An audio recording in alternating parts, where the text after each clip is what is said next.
3, 2. All right, what's up, everyone? This is Faith and Fables, Gearhearts Rising. Welcome to the show. We have a great show. It is episode 18. We're just cranking right along, cranking through here. We'll just do a real quick introduction and then a real quick recap, and then we'll get into some kind of elongated D&D. But that's a good thing, right? So, my name's Kyle. I'm the DM of this wonderful crew, and take it away. Hi, I'm Nick. I play Volt, who is an utter mess and requires bed rest. Yay! Much better. Yeah. Yay! I rewatched last session, and it wasn't as good. I literally made it like a second beforehand. Mm-hmm. And I didn't want to be that guy and say, I mean, you've had better, but now I can. It's a week later now, but yes, that was a way better. Wow. Okay, cool. No, I agree. I didn't want to say it at the time. That'd be a dick move, but now that's a week later, I feel like I can. No. Makes it more of a dick move. Oh, wow, because I thought about it. Yeah, because you thought about it for a week and you sat on it. You had the opportunity to like think to yourself, well, maybe I shouldn't be a jerk about this. And you're like, I'm going to do it anyway. This one was really good, Nick. Premeditated jerk facery. I like it. Next. Speaking of faces, I play Frey and I don't have one. Oh my god. What a segue. That was good. Yeah. Not bad. That was really good. That was the best one you've had. Oh, fuck off. Well, the other ones are I can't follow that.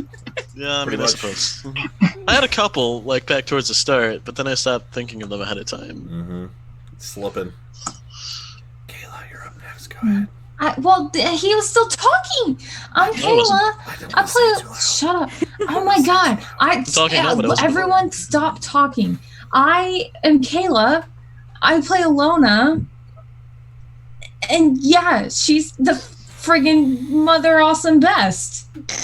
And she's a gosh dang princess. So come at me. This is true. We learned and this. her mechanical dragon. Misfit. Yes. Boom. There it is.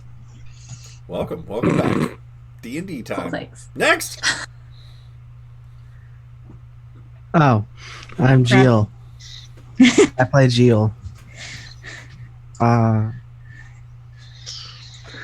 that was it. Okay, good. Okay, short and sweet. It's so hard to follow up anything he does. I'm Heather. I play Persephone Sharon for Vanderoth Kearney de Renard III. Welcome. I like how we go from like the least talkative to the most bombastically over talkative just in like one intro. Mm-hmm, mm-hmm. So it makes our game great. Yep. I'm Kevin. I play Styx, the friendly neighborhood goblin who never sets people on fire. Except all the time. Or his background. Ever. Yeah, all the background. I like it. Fine. It's very thematic. Welcome back, everybody. Welcome back. All right, cool. So real quick recap. Last time on Faith and Fables, Gearhearts Rising. A couple things. We actually started off with some of our players starting their rests with Gio, who had an interesting dream vision where he fought a shadowy version of himself and then multiple versions of shadowy figures of himself. And when he awoke a little bit later, which we'll get to, had a big scar across his chest, which who knows what that means. Another person who was off in La La Land, but a little bit of a nicer situation, was Ilona, who was able to communicate with a long-lost relative, her mama, who, after having some conversations, learned that maybe her dad was not only protecting her, but also leaving out some information and maybe spinning some information. But we ended that dream sequence with Ilona's mom taking her necklace and combining the two pieces together, which played a wonderful musical piece and unlocked some really cool stuff. And then we went to some of our characters who were still awake, pushing the limits of exhaustion. Frey and Percy were in the House of Rhodes. They had taken two of their Warforged friends, Bob and Dennis, who have kind of acclimated to the group a little bit here and there throughout the last couple days, to get Dennis's leg fixed from the onslaught from the night before, who was bleeding out. The Earl of the house said, not a problem. Being a noble house, we will expedite your request to the top of the list, and took Dennis and Bob in the back to get Dennis's leg looked at. And upon waiting a couple hours, a little bit of shenanigans between Frey naming some more Warforgeds along the way, and learning that not only had Dennis's leg been fixed, but also the upon requested non-memory wipe of the Warforged, it seemed like they disregarded that completely and still accidentally seem to have reset button your two Warforged friends, of which you learned about later. Some other fun things a little bit later. Then we went over to Volt and Styx, who were with Bro as well, reviving some party member's friend Fox, and an elaborate prank plan was put into fruition, which was pretty great. Fast forward. The prank went off without a hitch until, not a hitch but a hammer. Frey was welcomed back to his friend Fox with a very surprised hammer to the face. That was pretty funny. I enjoyed that. We also found really had to hammer in his surprise, you know. You know, every time I go back and watch some of these things, it's like I shake my head now and then again when I watch it a second time. So just so you know that they're not wasted; they're double punned on. I adore this. I feel so let's see what else. So we had Alona and Volt seeing Geo in a pool of red liquid blood mixed with water, tried to wake him up with some interesting concepts. A large pigeon was summoned. The electrical shocks were enveloped through the water, and a pigeon exploded, and Geo was awoken from his slumber only to find again that large scratch across his chest. And then fast forward a little bit more. Towards the very end of our session, Persephone found an interesting device implanted upon Dennis the Warforged in his chest, some sort of recording transmission device. Not really sure unless you take it out to really see how the inner workings are put together. But you have made some sort of plans to infiltrate, perhaps, maybe, one day, or not at all, the House of Rose to see if maybe you can't find that device. And you also learned that a lot of shit talking happened from the one house to the other, where you don't know exactly how much of that, if not all of it, someone has heard. Oops. Yep. So, now we left off with everyone finally getting their rest in. In this time, let's start with Volt. Aha. More trees. So, Volt. That's me. As you accompany Alone upstairs, get Crab awoken from his sleep in the tub, blow up pigeons, and just, everything else that's just a typical day for the Gearhearts gang, you do finally find some rest. Where would you like to go, by the way? Damos's room is taken, the parents' room is taken, Calypso's room is taken, Percy's room, obviously, so you have a Hector room left? There's Hector. There's also the guest room where my ex-girlfriend wife might be. You could go there, yeah. She's kind of dead, though. She's also Whereas we outside know in the garden. she's still there. She's also in the garden. But we don't know. Yeah, so I'm going to go make sure her body's still there. And it is not. Okay. I will be like, well, I guess somebody moved it. And I will clean up the room with prestidigitation and go to sleep. Okay. When you finally find sleep, this is, again, around like 11 o'clock for some of you guys. 10:30, 11 o'clock. Math so time. Normal sleeping time. Yeah, sure. Yeah, right. A whole night of Call of Duty, just straight through. Yep. All right. After you eventually find sleep, you, my friend, find yourself surrounded by water. Puppies. Oh my gosh. What are you doing there? You're not a fish. God damn it. Maybe he is. Let me get through the dream and I'll tell you. Well, that would be a hell of a revelation. Yeah. He's got to submerge himself into the roleplay. Wow. Not you too, Kev. Don't do that to me. That's you too, Kev. Don't do that to me. You're like the one I have left. God damn it. Well, that's a bit of a fishy statement. He's been making for ages. All right. Yeah, How do I let's have a turn... game of a There's time. got to be a way to turn everyone off, right? I just flow with the current. You can mute us all. It takes time, but you can mute us all. No, it's fine. I pretty much never make puns. That's Come fair on. too. Okay. You got me. That's fair. I don't know That's what you fair. got against the tune of my jokes, but I guess I'll let you go on with the story. That So, was a good Volt, one. You I like see that yourself one. surrounded by water. You are not a fish. You are still Volt. Am I submerged or surrounded? You are submerged. Good Everywhere gracious. around. Up, down, left, right, all around you. Just submerged in a vast ocean of water. In fact, the only real reason you can see is that at the very top of what you would deduce would be the top of the water is still some sort of sun or light source beaming through the top of the water, right? Alright. And as you kind of look around too, you also notice that you're not you don't have your vacuum cleaner contraption. Just you. Oh. Just you floating. And as you're sitting there floating in the water, make a perception check. Okay. Holy crap, I went up. I rolled a 5. Get out of here. 16. Okay. So as you're submerged underwater, you first of all notice that you kind of freak out at first, just because, you know, you're underwater. Yeah, I'm underwater. And as you're kind of freaking out, you notice that you're not actually...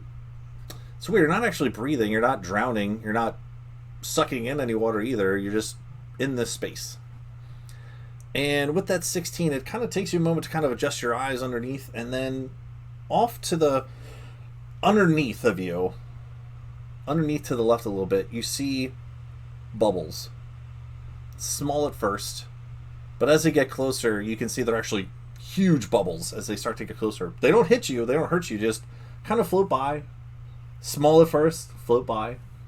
And then you kind of look off to the other side, and there's small bubbles doing the same thing. And as you kind of look around some more, you see more and more bubbles coming up from underneath of you. One here, 2 here, multiple bubbles. Boop, boop, boop, boop, boop, boop, boop. And then it subsides.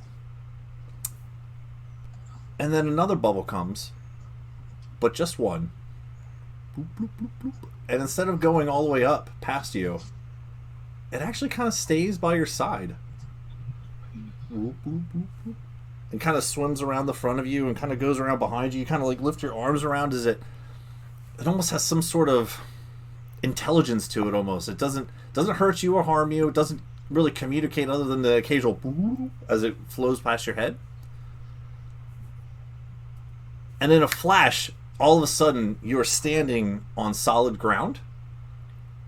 But you're not in the water. You are surrounded with crimson red skies all around you. Off in the distance, all on the horizon, is these dark brown, black, red mountains off in front of you. And you got to kind of take a look around to get your bearings. And it's not desert sand, but it is barren all around you. And even though you can't see, you just feel very hot. When you were in the water, I should have mentioned that too. When you were in the water, it was chilly, but not enough to take your breath away. Because again, you're not really breathing. It's very odd. And when you stand in this ground, again, you're not really breathing, but you can sense intense heat all around you. And as you kind of take a look around, on the ground next to you, maybe to us basketball size, maybe a little bit bigger, is a ball of water just sitting there. The intense heat kind of, you see like a little bit of steam coming off of it, but it doesn't look like it's getting hurt or anything. It's just and kind of like rolls around in front of you, kind of bounces every now and again. Pick it up. I held it. Sure, you want to try to pick him up? Yeah. Go ahead and make a straight dex check. Okay. Bop it. 5. Bang. Oh wait, no, wait. I wish I knew how to spell. That'd be cool. Well, you see it requires a verbal component, oftentimes a somatic component, and a material component. 10. All right, so as you kind of like so as you kind of grab down for it, it goes bloop, and as you like squeeze it, it kind of like comes up out through your hands and goes bloop, bloop, bloop, bloop, bloop. You almost get the sense that it might be laughing at you, but it goes bloop, bloop, bloop, bloop. It kind of like goes around you, goes in between your legs a little bit, and as you're kind of having this little, you want to try to catch it again? Sure. Okay, as you have it trying to like keep catching this thing, you don't really notice it at first, but after once or twice of trying to grab this water blob, off where those mountains are, you see a red speck. Very small. And as you kind of take a glance and look at it, you see it get bigger and bigger and bigger. Once it's about 30 feet away from you,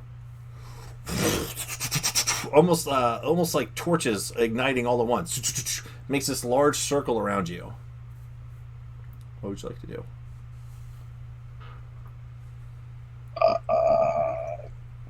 Is there anyone holding the torches? a torch-like effect. It's just balls of fire on the ground.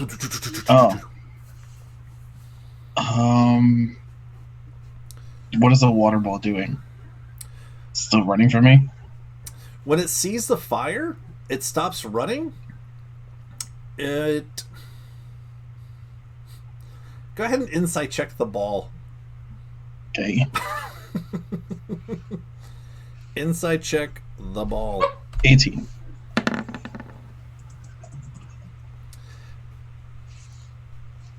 It kind of transitions over from playful with you to almost, if it can, more of like a serious nature to it. Like it stops running around and just kind of sits next to you now. Doesn't seem like it's scared or anything. It just kind of gets closer to you and stops moving altogether. Like if you wanted to pick it up now, it probably wouldn't do anything. But it's just sitting next to you. Okay. I'm gonna put a hand out towards the fire. Okay.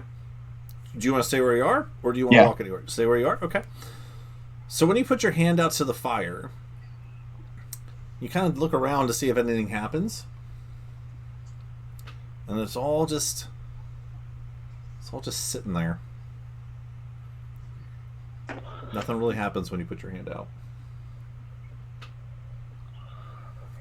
All right, I guess I'll walk closer. Okay. So as you start to walk closer, and you keep your hand out, almost like peaceful, like yeah. Okay. If you hear behind you, as you start to walk straight, all the ones behind you start to go back towards, almost like closing back the circle the way it started to the initial flame that you saw. How close do you want to get? Aware enough that it could like go to my hand. Okay. So as you start to walk closer and closer, once you get about 5-10 feet away, all of those flames kind of wrap back around into this one, and you see it flash for a moment, and then the ball of flame, again, eerily similar to the size of the ball of water, just, and every time it like hops over to you, it leaves like a little flame trail behind it where it was, but it kind of hops over to you. The ball of the fire just kind of sitting there. I'm starting to think that you guys are what I'm looking for. And with that, you transition back over again in a flash of light, and now you're standing again, very similar to the place that you just were, but instead of red skies, it's actually a nice blue. But it's still that kind of barren landscape all around you with mountains off to the side. In fact, not just in the side, as you turn around, you actually see there's more of a valley, a cavern, like what's that called? A tunnel, like a tunnel almost, but no top, just a tunnel through like a somewhat of a mountain, like a mountain tunnel. And you there you go, thank you. And without even as you like kind of like turn around and kind of get your bearings, you just see the ball of water and the ball of fire just start scurrying down that way. I will follow them. Okay. Bap them. Bap! So as you start to go through, maybe about like a minute or so of walking through this canyon, you hear, and you look up and you can just see these boulders just falling all around you. Interestingly enough, none of them hit you, but some kind of like fall in fronts kind of fall behind you. And as you kind of like just kind of figure out what's going on here, you look up to the front and you see this boulder kind of like take some other stones underneath of it, and then other stones, almost like it's gathering arms and legs and a head, and you see this little rock creature just walk up to you, and it waves. Wave back. And you see the flame go, and the ball of water goes. Do you want to do anything? Yeah, I'll fist bump the rock monster. Oh, he will definitely fist bump you back. If you put your hand out like you did with the fire, but more of a fist, you'll see the rock creature. And as soon as you guys fist bump, you are now falling in the air. God only knows how high above the ground you are, but you were just in the air, flying, floating, falling. Actually, as you kind of look around, which one is it? Are you falling? Are you flying? Are you just... And after you kind of take a moment, you realize you're not doing any of those things. You're almost like when you were in the water, you're just kind of submerged in this one spot. You are now floating in the air. And when you look around, you see your rock and water and earth little people just like floating there with you. But interestingly enough, they're kind of swirling around you in a very specific circle. And as they start to float around you and float around you and float around you, coming up from underneath, you feel this large gust of wind as this wind comes up from underneath your feet. Oh, if you were on ground, it definitely would have blown you back over, but it just comes coalescing up over top of you and comes back down around again. And as these 3 other elemental balls are flowing around you, they all stop for a moment, and there's this, I don't want to say tornado, but it almost kind of looks like this ball of air just floating around, kind of, again, coalescing on top of itself, and kind of like flows around you and comes back around to the front. Very chaotic and sporadic, but it's just...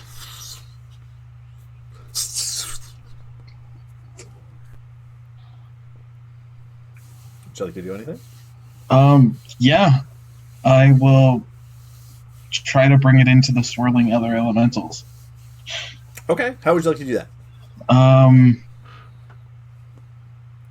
I want to see if I can, I guess, backing it over, wave at it, bring it over like I did with the... So I tried to comfort the fire, played a game with the water, fist bump the rock,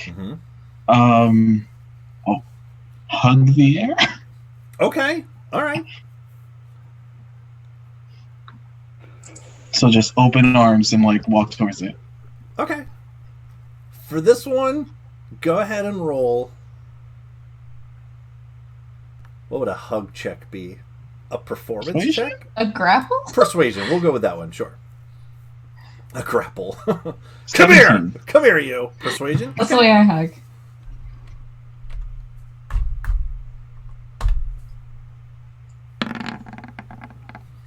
Cool. So as you kind of like think about this for a moment and just kind of extend both your arms out this time and start to what you guess would be walk, and as you try to like find purchase on land, you just, for whatever reason, kind of float towards it. And as you kind of extend your arms, you see it kind of wraps around your one arm and comes back around you and wraps around the other side and then starts to wrap around you as you kind of like hug whatever you would consider to be this air pocket, if you will.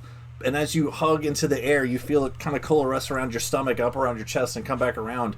And you can see all the other elements as you're doing this kind of floating all around you. And then, poof, again. And this time, you find yourself standing with nothing else around. It's just eerily quiet. Just you and these 4 little blobs of elements.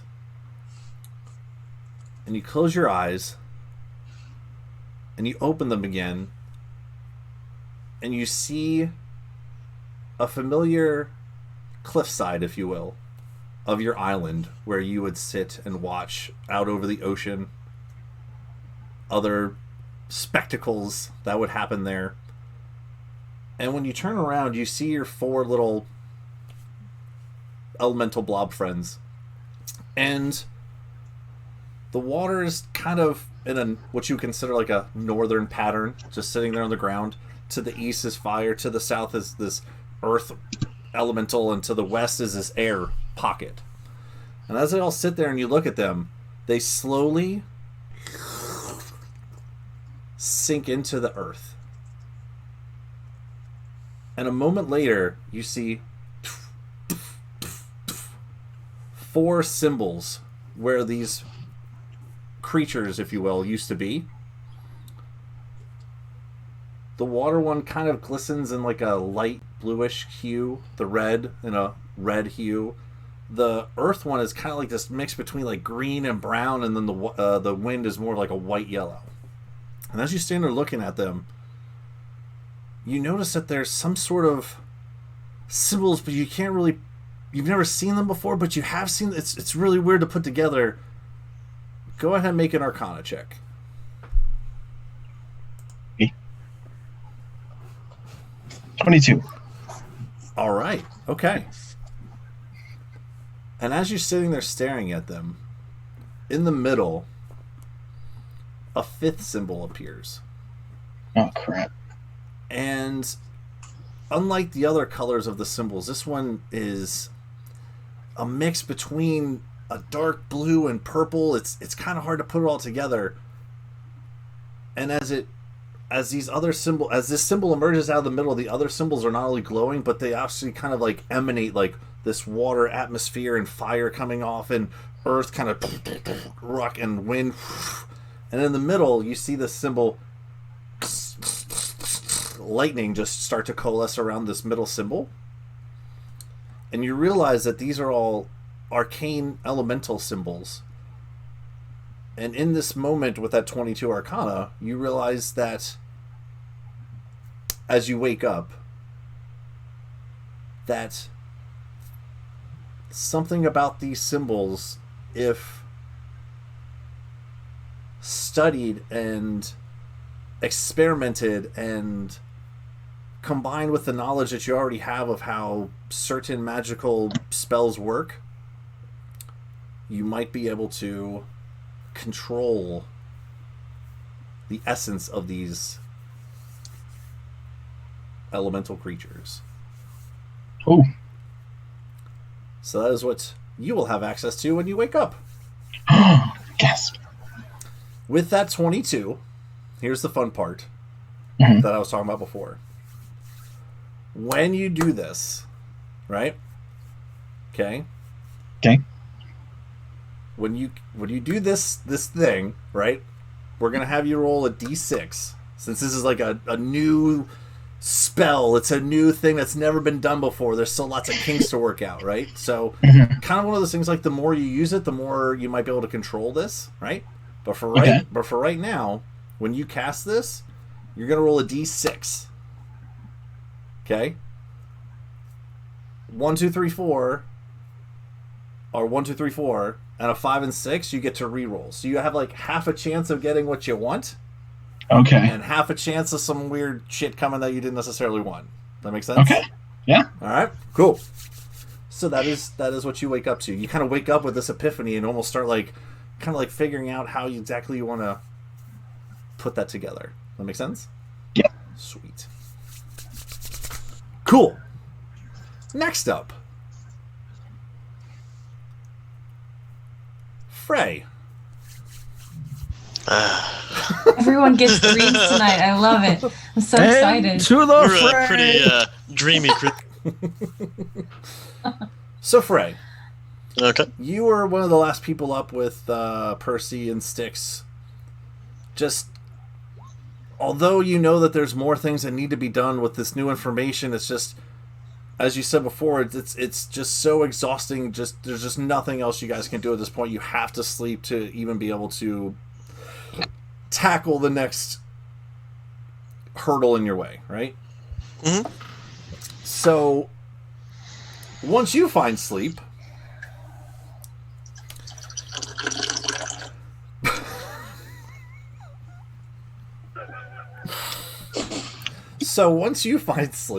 by the way, where would you like to try to find sleep at? So a lot of rooms take it up in this camp. I probably just like kicked my way into the first room and conked out on the bed immediately. Just the first room? Absolutely no disregard for who's there. He's ex-military. You don't give a fuck. The first room actually probably would have been Volt's room, because he went where the other chick was. So that's at the top of the stairs before you turn around. So yeah, that would. Bam. Cool. Sup, Volt? Cool. All right. So you see Volt sleeping in the bed. He's kind of like doing this thing with his hands where he's like. Upon seeing that, I will in fact not take the bed and instead sleep on the floor. There you go. So as you find sleep, darkness all around you. Well, that's nothing new. You find yourself in a darkened grove. Very tall trees all around you. In fact, probably some of the tallest trees, even in the darkness, that you've ever seen.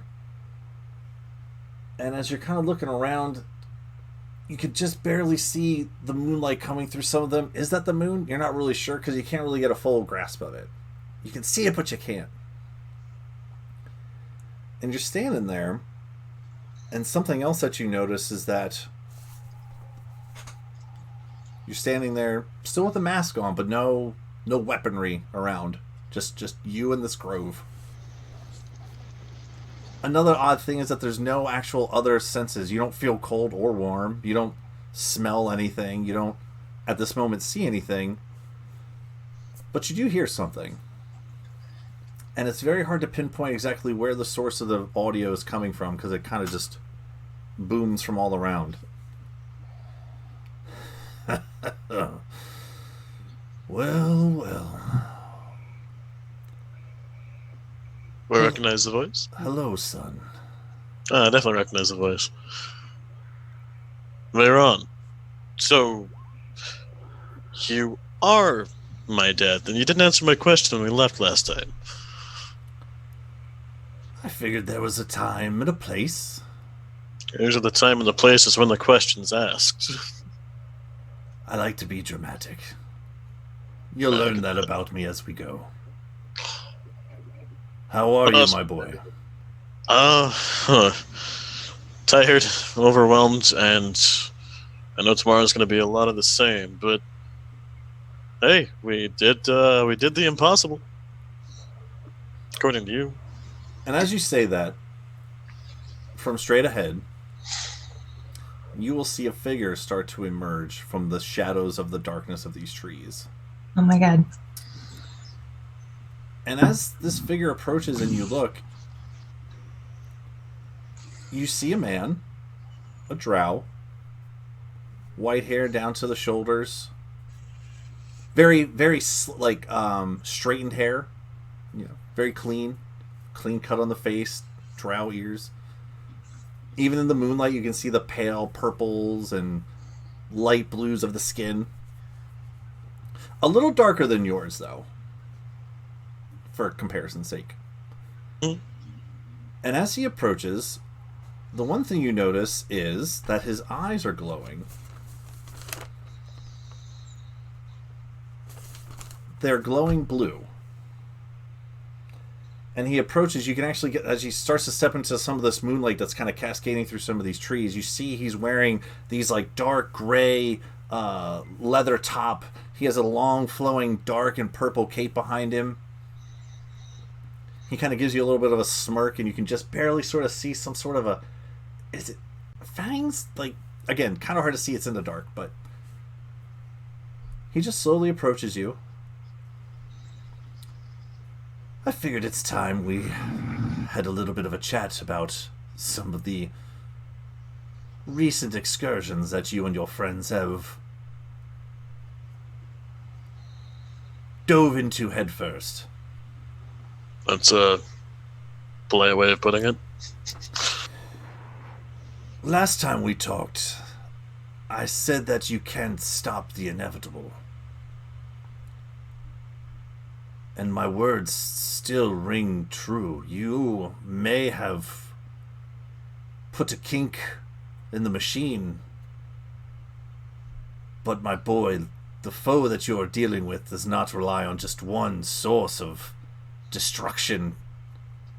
There are many, many different works at play across far stretches beyond the city that you're in. Then we'll stop all of them. It's kind of what we do. It's a whole network of different adventuring guilds. I'm sure we can rally folks behind a cry like that. And we got evidence of shit really going down here. Gotta find a way to get word out, but... Well, unfortunately you can't be all places at once. I'm here to warn you that, although you may have prolonged Lolth in this city, this is not the only fly in her web. I did a little bit of reading up on her at one point. She, what I hear, she's definitely not the type to really do one thing. Bit too sporadic, chaotic, all over the place, I guess. Well, she is certainly a matron of chaos, that is entirely true. Don't let that fool you from an underlying plan. There is still things behind the curtain. Isn't there always? He kind of gives a little chuckle to that, and his eyes actually kind of like flare up blue a little bit more when you say that. Smart boy. Well, let me take a look at you. And he kind of like, he's walking the first time, but as he gets a little closer, you see he has at his side a long sword, and on the other side you see a short sword. And as he kind of gets maybe 10 feet away from you, instead of walking, it almost looks like he's now floating, but he floats kind of off to the circle, like around you, like he's going to inspect you.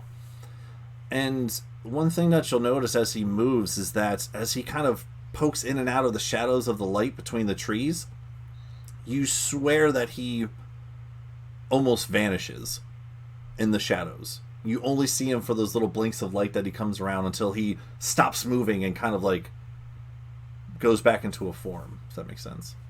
Okay. Well, you certainly have gotten big. Strong. Fierce warrior. From what I've seen, not very precise, more barbaric and brutal in your strikes. Too much focus on precision just lets your enemy find you predictable. Better to hit them where they're not going to expect it.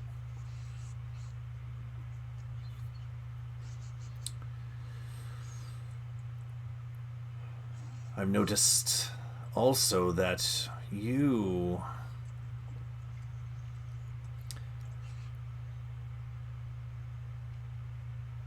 have this, and he kind of reaches down for your hand very quickly and kind of pulls it up before you're even able to really pull back from it, your left hand.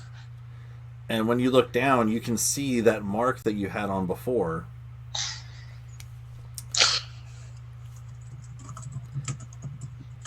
And it's glowing, but ever so slightly, just this light purplish kind of hue to it. Yeah, what happened after our last chat? I kind of thought you did it.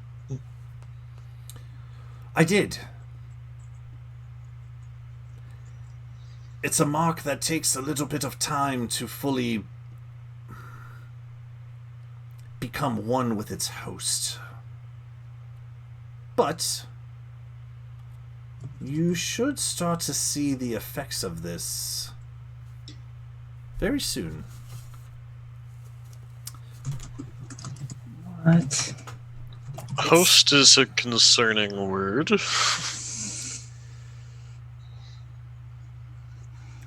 Although you are part of me, our paths have only crossed as of recently. You grew up without me in your life to direct you, to shape you, to mold you. I feel like I need to do a bit of catch-up to help you on your journey. You have, interestingly enough, embarked on a path that coalesces and combines with my own, the destruction and downfall of the Queen of Spiders. Well, she kind of picked the fight, but I'm not one to let those just go. And that's exactly why, among other reasons, that I feel I need to aid you as best as I can. For you see, if I was to just take on the matron mother full force, she would decimate me, along others coming to her aid, with me descending among the ranks. But why? I heard that the gods are kind of in a decline nowadays. Like, people People are ridiculing like things that I saw on a daily basis in the compound as something impossible, something for the past and old ways that don't work.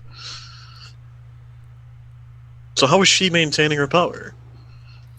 On the surface world, where machines and science has started to diminish the old ways of divination and magic, though still existent, the transition is clear that the surface world is pulling away from its roots, but underground, where a large population of our people live, the essence and influence of Loth is growing stronger every day.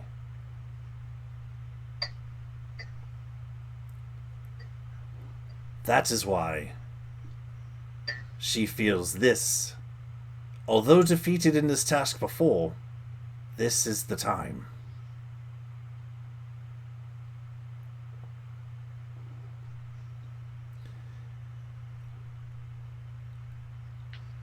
Again, I do not have enough of a following. I don't have enough strength or power to take her on my own, but that doesn't mean I can't aid others along their way.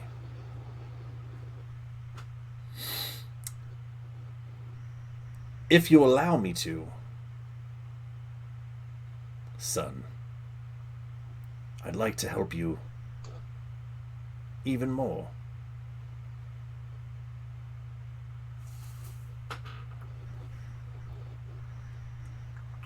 Well, I mean, that's kind of why we started working together in the first place, yeah. Yeah, I think I'd like that, Dad. You'll see his eyes flicker blue again. You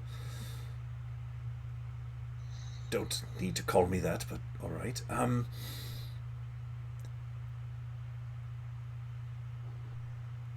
I know, it felt weird to say, honestly. Yeah, I don't know about that. You don't need to say that, that's fine. Just farewell, that's fine, yes. Or the masked one, that's a cool one. Oh, the masked one, yeah, that's awesome. That's a good one. It kind of goes with my, like... Yeah, Mask of Shadows, that's another one, that's a cool one. Yeah, it goes with the, like, my lookout in, like, the waking world. Mm-hmm. I should use that. Yeah. Anyway. God damn it. It's just funny to me how even though our paths may have split from the beginning, they still come back together with a common enemy. It's funny how one can't escape fate and destiny, isn't it? Oh, I don't know about that. And yet here we are. So, and he'll just kind of gesture his hand out for you to just come closer to him. Step a little closer. Okay. I'm not going to lie. This is probably going to hurt a little bit, but I think you can take it. Oh, it's a little pain. I like it. All right. And you'll see his eyes flash over to... Hold on. You'll see his eyes flash over to more of like a golden color. And as you've actually gotten a little closer now, you're a pretty tall dude yourself. He's actually standing a couple inches taller than you, but still pretty tall. And he kind of gestures his hand out. And as he grabs his hand out towards you, you see like these long kind of prickly nails coming off of his hand. And he's going to grab your face.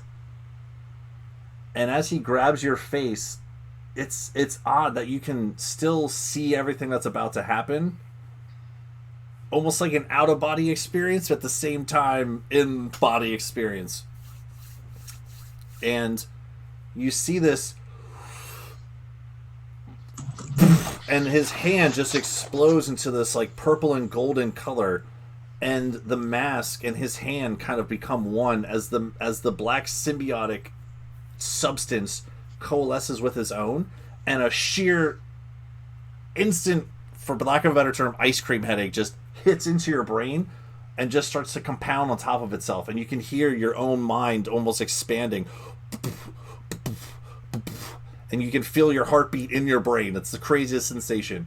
And as you're sitting here, you start to feel the mask, although it's staying on your face, it's almost like it's like a sucking feeling, and you can start to feel and hear as the mask starts to expand larger and starts to take over your shoulder. And as it starts to take over your shoulder, excruciating pain as this symbiote starts to combine with your skin and your muscles and into your bones and into, on a cellular level, just, and you can feel your arm instantly swell up as these two become one, and your shoulder expands, and it goes back around, down around your shoulder blades and down into your muscles, down here into your biceps and back into the triceps. And as you look down, you can you can't move, but you look down through the hand and you can see as like your biceps just expand twofold, and your triceps, and down into your elbows. And as he's expanding down, not only is it this black substance starting to just ooze over top of you,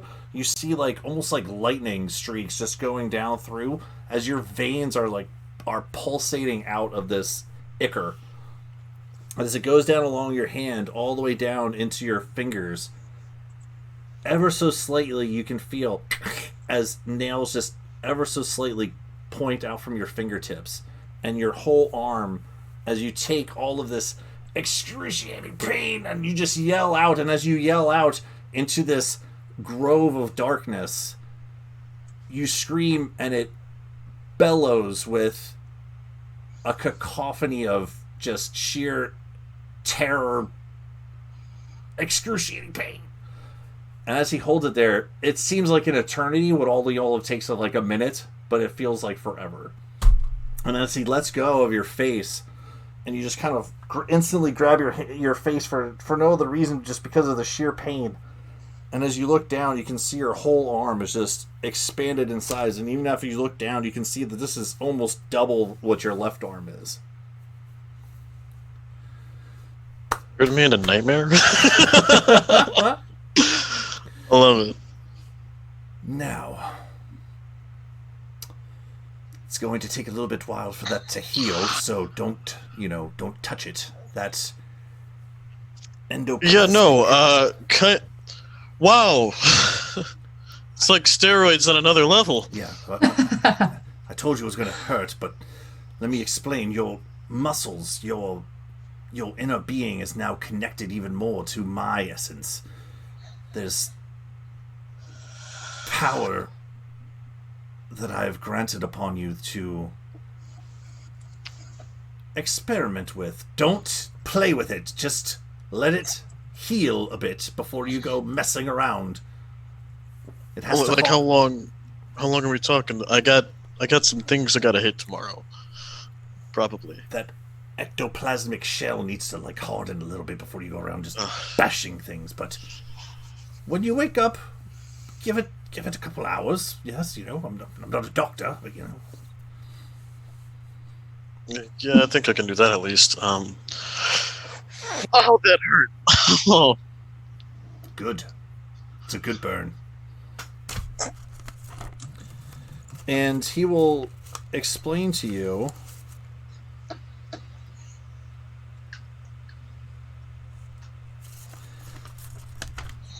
another thing that happened in that whole time that his hand was on your face and this arm coalesced down, right?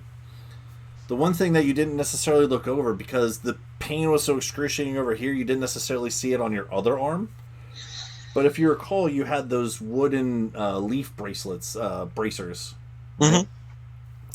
On your left hand, this bracer has now kind of petrified in a way, where it still looks like wood, but petrified wood. It almost looks like bones connected to your arm, and almost like your bone. It almost, at first glance, it would look like your bones are almost protruding out of your arm, but at a closer glance, you realize it's just the wood bark from the bracers so you still have the benefit of it, but it's like this petrified wood now, almost like the sheer life essence was sucked out of it and leaves this bone bracer on your other hand. So was that supposed to happen with that one too? On the other hand, it was engulfed inside of all that goo. It's still there, but it's just inside of the goo now. On your soul arm. Neat. I thought that bastard broke my bracers, and I was going to be pissed. You want to go? Yeah, that's why I kind of looked at it and pointed at the petrified wood braces. Like, was that supposed to happen? Was that part of all this? You got wood bracer from who? Yeah, Alona. Sasori made them, and then Alona enchanted them. Mm-hmm. Yep. So they look like wooden leaves and things like that and things. So, but they still look there. They're still there. You're good. I didn't destroy. Have little butterflies. I didn't destroy anything. They're petrified butterflies now. Oh God! Wow. Butterflies drink blood, you know. They're dead. It's true they do. They're those type of butterflies that eat corpses. That's what they are now. Yeah. Good. My favorite Death kind. boss. Edgy. So in that moment, as he kind of lets you kind of get your breath from this transformation that's just happened, as you sit there and kind of look at it, you actually start to see some of the symbiotic start to... It's still moving from your face and shoulder down, and you actually start to see it almost like take shape.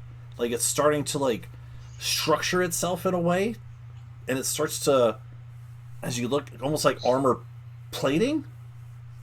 This big bulky kind of armor plating with the lightning veins of your arm, just it's crazy looking, man. And when it's all said and done, it's gonna look awesome. But right now it's still forming on itself. Edgy as fuck. I love it. Yeah, right. You would.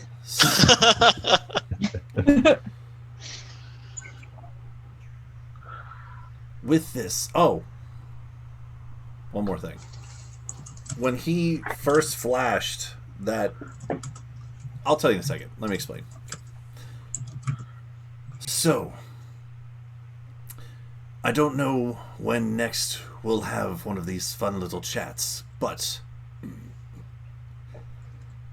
I wish you well on your quest. You can try to contact me, but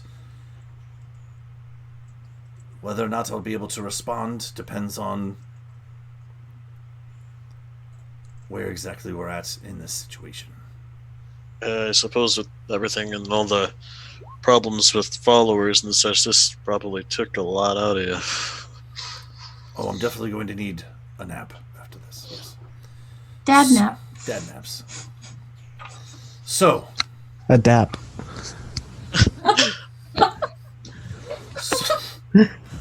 So.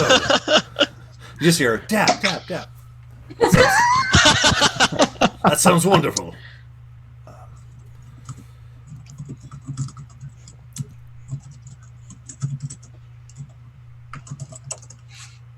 You have set upon a journey, and I may not have been there from the beginning to help you,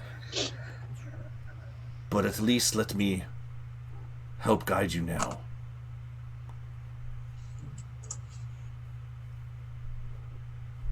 Yeah, anything you can give, I'll take it. This is not the time to be turning away help, especially from blood. Or do you have blood? Gods are weird, I don't get them. They really are. They really are. They really are. That starts to fade out. So, now I will tell you, when he pulsed into your face, not only did that start the initial chain reaction of all this symbiotic mutation going down your arm, that initial mental mind spike of like psychic damage to you would be his infusing of his knowledge of how to cast certain spells that you now have access to. Okay. Would you like me to read some things, or do you want me to type it to you so that everyone knows, or just you know? Let's share it all. It's a show. I want to. Fantastic. So, first of all, from him now allowing that, I'm going to say this word wrong, but it's an aberrant dragon mark. No, is what it's officially called, right? Mm-hmm. This is more of a, Veyron spin of that. It's not a dragon mark. It's a shadow mark, if you will. Spider bite. No, fuck spiders. He does not like spiders. Yeah. Which is why I like him. No, fuck spiders. That's a law thing. We'll call it more of a shadow mark. Works for me. The shadow mark gives you a +1 to your con. Oh, hell yeah, I'll take that. It gives you the Spare the Dying cantrip. It allows you to cast Inflict Wounds once per long rest. What? What level? Sorry, this is not my thing. I'm just gonna mute myself. Sorry. It's a first level spell. Mm-hmm. And you get to add 1d4 to any intimidation check that you make. Oh, shit. And from his conversation, just a little bit of meta knowledge, but from his conversation, in terms of him helping you along your way, you get the idea that that thing can possibly level up. You're not sure. But a little bit of meta knowledge there. Neat. From the coalescing symbiote, ectoplasmic shell on your arm. So again, you don't lose the +2 from your bracers, right? You still got those. Okay. You now have the benefits of a chainmail, which is a 16, I believe. Okay. So yes, it is. 16 + 2 is 18, so you should be a little higher in the AC. And you now have the benefits of your switch that you want to do. So hell yeah. You are now completely switched over to your character class of... Do you want me to say it, or do you want me to wait? You can say it. So Frey has now gone through a transformation of completely accepting Veyron and has now become a oath of heroism for the Mask of Shadows. Yeah. So where do I want to say Veyron Hubbard? Nope, just Veyron. just Veyron. I love it when Crab jumps in with the jokes. It's my favorite thing. There's also one more thing, I think. Hold on, let me look. And one thing while you're looking that up, so since it's chainmail AC tape, does that also include the bonus from never mind, I'm thinking chain shirt. Irrelevant. You do not have disadvantage on stealth either with this. Oh, hell yeah. Another thing, just so you know, and also in case I forget. Okay. When you use the inflict wounds, I don't know if you want to just make notes of this, but you roll a d20. If you roll an even number, you heal that much temporary HP, right? You get that temporary HP. So so you roll a 12, you get 12 temporary HP. If you roll an odd, a random creature of my choosing within 30 feet of you takes that much in necrotic damage. Oh boy. Does that include allies? Sorry, it this does. is not my thing. It does include allies, but that's a good question. I liked it. You would. Damn you. Oh. What's the radius of that again? 30 feet. So it was in 30 feet. Oh, okay. Also, this is also something you want to write down too, because again, I'll probably forget. I won't, but I will. Does that make sense? It's just like, oh gosh, I forgot. But I knew it. From here on out, whenever you level, you roll a D100, and if you are 90 and above, there's something else special that might happen, which is kind of cool. Grow an extra nipple. You grow 3 nipples. Damn it, Crab got it. You nailed it. Incredible. It's not 3 nipples. Just saying. It's so 5. serious. Oh, Another thing, in the hand, this is why I was asking you before, what hand you swing with. When you have a weapon in your symbiotic hand, you cannot be disarmed. Oh, shit. Yo. Unless he cuts off your arm. Well, then it's disarmed. Shazam! Then I have a bit more of a problem than a missing weapon. It's the problem of missing disarm right here.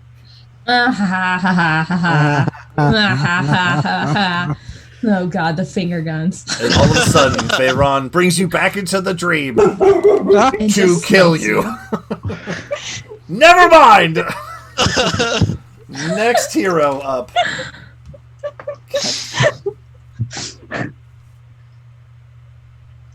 Love it. Oh, one more thing. The one channel divinity that you have as an oath of heroism, right? Well, there's two that come into it. Oh, right, the one that in particular where you can crit on a 19 or a 20. Mm-hmm. You can add 1 damage dice to that if you crit with a channel divinity crit, if that makes sense. Okay. So, like, if you just crit regular, it doesn't mean anything. But if you've already activated channel divinity and you crit, then you can add a damage dice to that. Okay, So does it have to be that one specific channel divinity? It's that specific one, yeah. Okay. Does that make sense? Yes. Cool. All right. Hot damn. I got some cool shit. Hot damn. I'm very excited. Cool. Are you sure that was it? There wasn't one more thing that you had to Nope. add to it. Got the mark, two. got the pally Two more stuff, things. got the thingies. All good. All right. Next up. Oh god. Dun, dun, dun. Is actually no one. That's it. That's it for dreams for right now. You all awake the next morning. I'm disappointed. Good. I'm not. My dreams are weird enough. Percy's dream is so. I think I'm the only one who hasn't had a dream, though. I know. I know. I know. So, Follow your That's what you get for backstory being a with, science nerd with no magic, you jerk. Wow. nerds! Hey, Jill doesn't have magic. Yeah, but he doesn't He's a believe in pure science. fighter like me, His- so... He doesn't believe in science, His though. stomach is definitely magical. Yeah. That's fair. and eating a lot of things. Yeah, it's all the chairs. So it's either magic or eating chairs. Okay, so we got. Well, that's the ring. Once I eat the ring. I'm pretty sure that's just part of him. The ring is just an excuse. He really just does like to eat random shit. The ring has nothing to do with it. Yep. The ring just makes it taste better. He's always eating random shit. It's just now it actually tastes good. Just before it was like, whatever. Anywho, so the first to wake up, speaking of Jill, will actually be Jill and Ilona. You two will be some of the first people to wake up. Side note, you guys went to bed 7, 8 o'clock-ish. Then both got woken up and went back to sleep. So by the time you guys actually wake up, we've talked about before how you guys were up such a long time and then did a lot of crazy fighting and things, which is awesome. And then we're up for an elongated amount of time as well. You still have to do the whole 8 hours. It's not like the whole 6 and take a watch kind of thing. It's all 8, right? So we're kind of fudging around with numbers a little bit. But Ilona and Krabs are going to wake Ilona and Gio are going to wake up first. And it's going to be a little later in the afternoon, close to like 3, 4 o'clock, getting into the evening time. But you guys are going to be, actually, no, it'd be more like 2. Yeah. Okay. So what do you guys want to do? I'm gonna look for something to eat and then probably just wait for people to wake up. Okay. Ilona, what are you doing in Damos's room there? Oh god. I gotta make a decision. Oh no. Hold on. I know I had like an hour to just make up my mind on this, but I'm not ready. Okay. Okay. She's gonna go downstairs and she's gonna help Jill make some breakfast. Wet rag on his forehead. Sorry, Nick, I just read your note there. Sorry. You're good. Okay. Yeah. So yeah, she's gonna help Jill make some breakfast, and then she's gonna take her food, and she's gonna go back to her room, and she's gonna start her construction on Misfit. Oh, she's gonna take her book, her new book, not her new book, her book of fairy tales, and she's gonna open it, and she's gonna adjust the settings of the story of her mama and papa so that it actually has her mama's face now. Nice. And then she's gonna prop it open on her desk so that she can see, just like replay the story of her mom and dad meeting while she works on Misfit. Okay. So that's what you're doing after you go downstairs to get food, and you're going to go back up to do that. Yes. Fantastic. And Jill, you're going down. So just for the sake of fun, we'll say that Jill and Alonda, you guys kind of open your doors at the same time. And you guys are going to walk down together? All right. Fantastic. So as you guys are walking down the stairs towards the dining room area, you do hear this...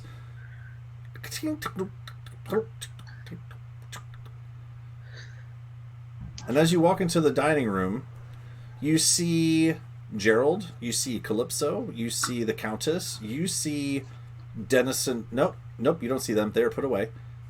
You see Bro. I was gonna say, I locked them in a room. Yep, you did. Yep, I remember.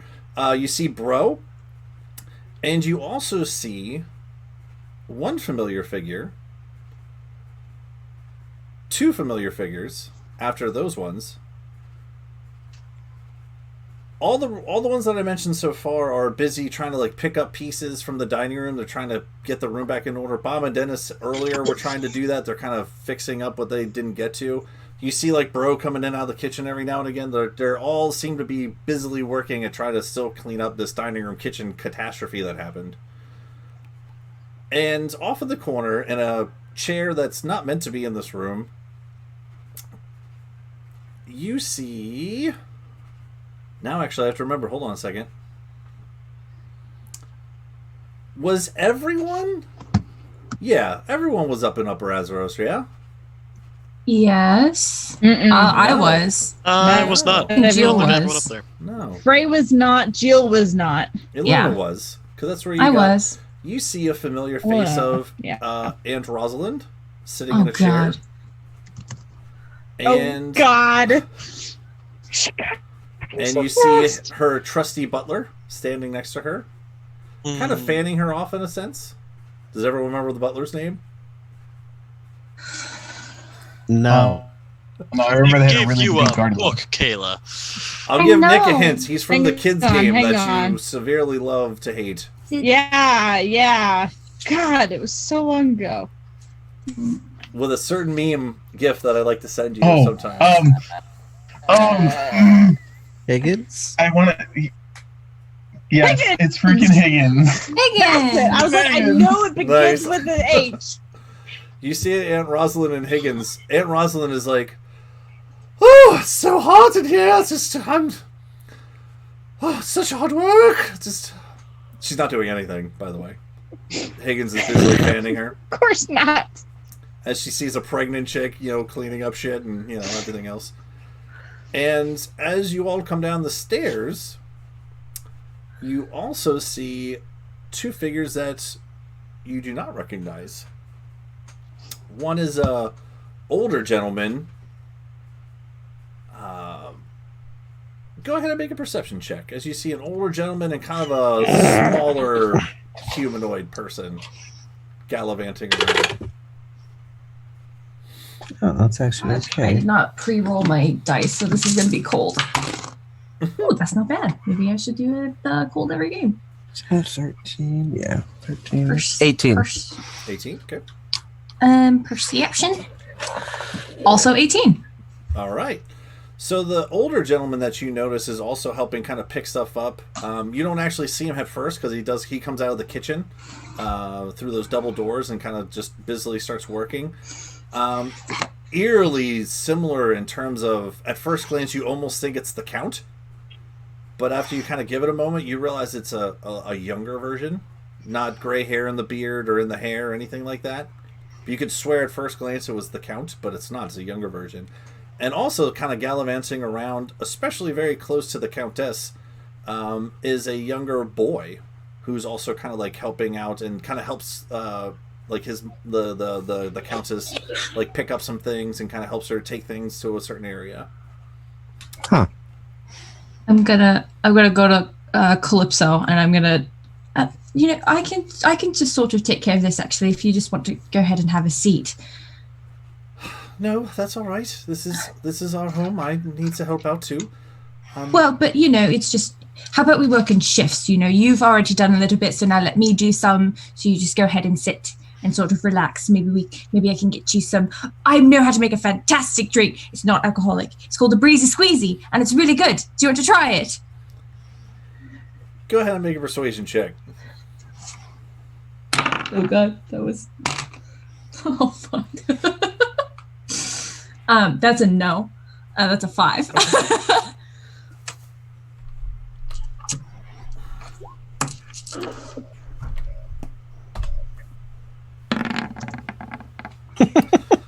No, that's all right.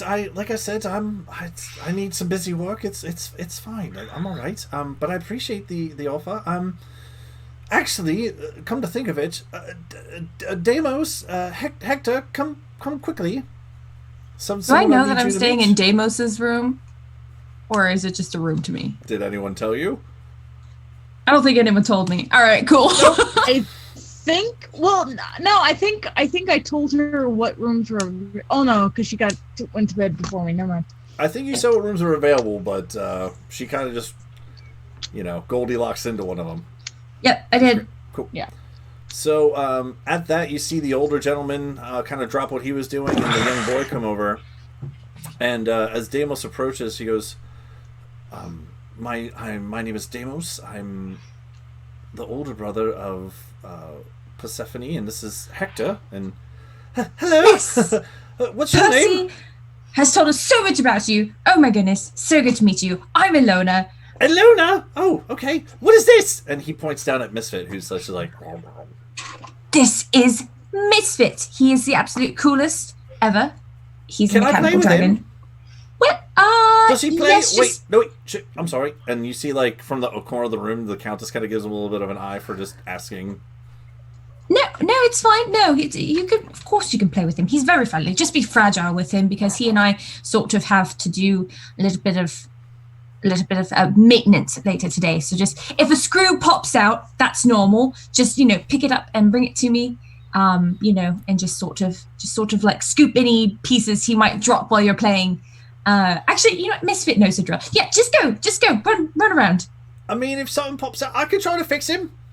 Oh, that's okay. You don't have to do that. Nope, that's fine. I know a little bit.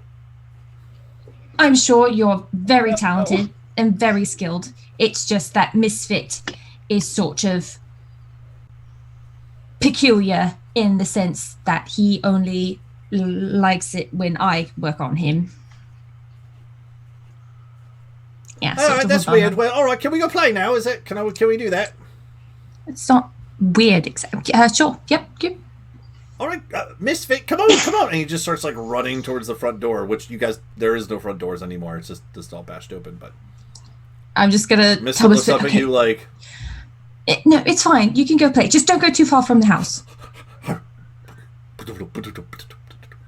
And I forgot, Carl. I did want to text Lincoln and just say I need my book back, and then at some point we'll see if he texts you back. I feel like he won't, but story of my life. Well, again, my name is Deimos. It's a pleasure to meet you, Ilona. Yes. Yes, I'm Ilona. This is Jill. As he looks up at a crocodile, and you are Jill. Yeah. A pleasure. I noticed that some of the members of your party have taken residence in some of the rooms upstairs. Yeah. You see a kind of a weird, disgruntled, intrigued, questioning look on his face. Right? Can anyone care to tell me exactly what's happened to our bathroom situation up there? Oh, I had a nightmare. You see, like, the ever smallest of a little smirk, kind of. All right. I also understand, and he kind of looks over towards Calypso, who's standing there with you, that you all have helped our sister on some travels and adventures. That's intriguing. Yes, Calypso is one of my best friends. I know her very well. She was actually one of the first people that I escorted on a mission. She was my first. That's very sad. But no. You always remember your first. Yep. Yeah. No. Exactly. Yes. First mission. Just such a good special place in my heart. Right. Yeah. Well. No, we know. Yep.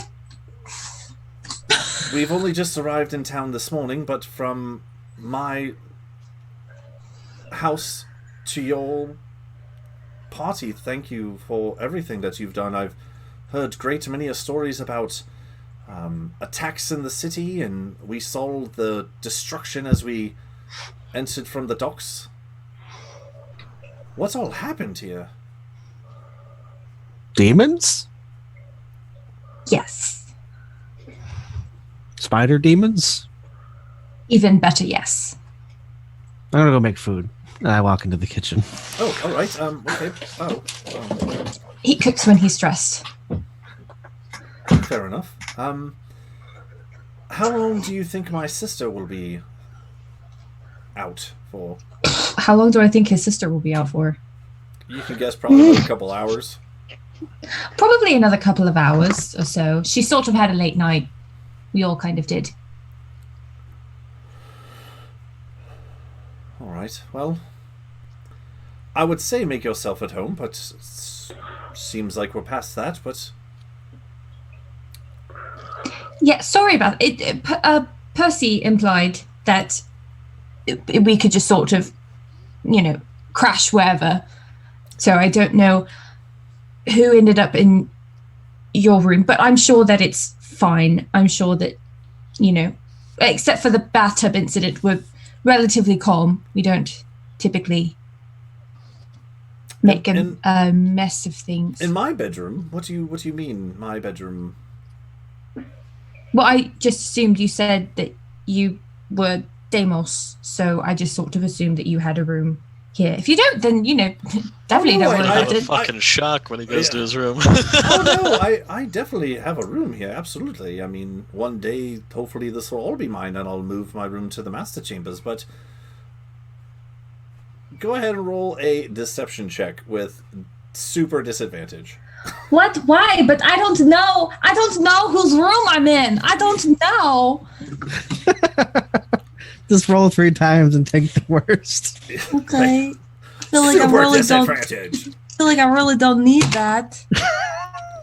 Oh god. A deception check? Yep. Well, they're both pretty shitty. Oh god. Deception is... That's a 7. 7. Now, I know we just met, so I'm going to just let this one kind of slide under the rug. It's all right that you stayed in my room. I don't know why you just threw random things all over the place. Like my room, very neat and tidy. I saw you sleeping in my bed. That's what I'm saying. Like, it's not. You came in when I was sleeping. You didn't think to knock first. You slept in my room. It's my room. I came home and there's some random woman sleeping in my bed. Knocked. And you see the Countess kind of look over. Deimos, behave.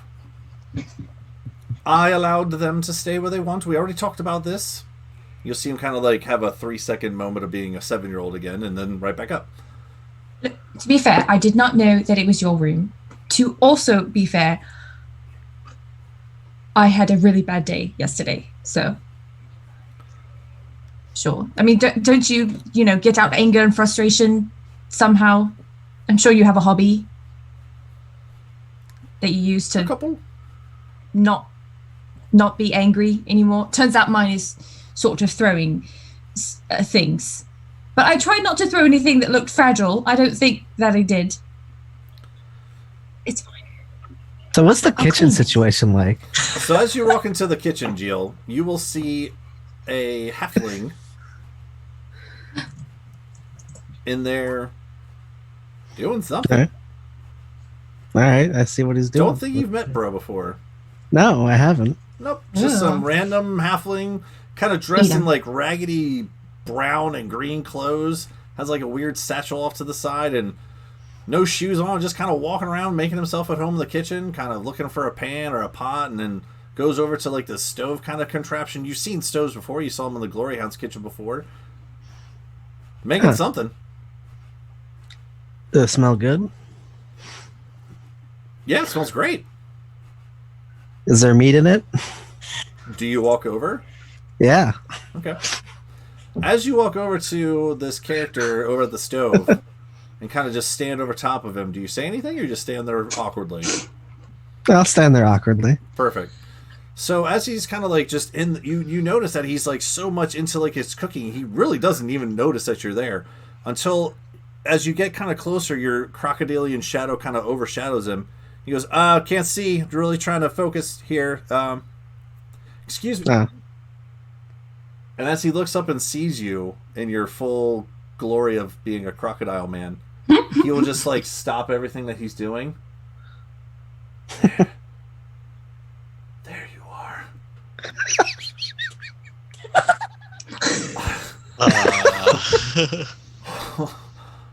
Oh, you're even cooler than I expected. Like, I've heard a lot about you. My name's Bro. He just holds out this little halfling hand up to you. Fangirling. See like the little anime eyes. I shake his hand. Oh my gosh! And he puts his other halfling hand over top over your big crocodile. Your hand totally engulfs his. I knew they said there was a. You're real. You're real. He just like touches you a little bit, like on your arm and stuff, just to make sure that you're real. On the stove, you hear as you see like some sort of bacon meat just starting to burn a little bit. I flip it with like whatever. Oh gosh, yeah, no, you're right. And he just starts to go like flip it, and he like takes off to the side. I'm Bro. I'm Jill. Is that all the meat we have? When you say I'm Jill, he goes, I know.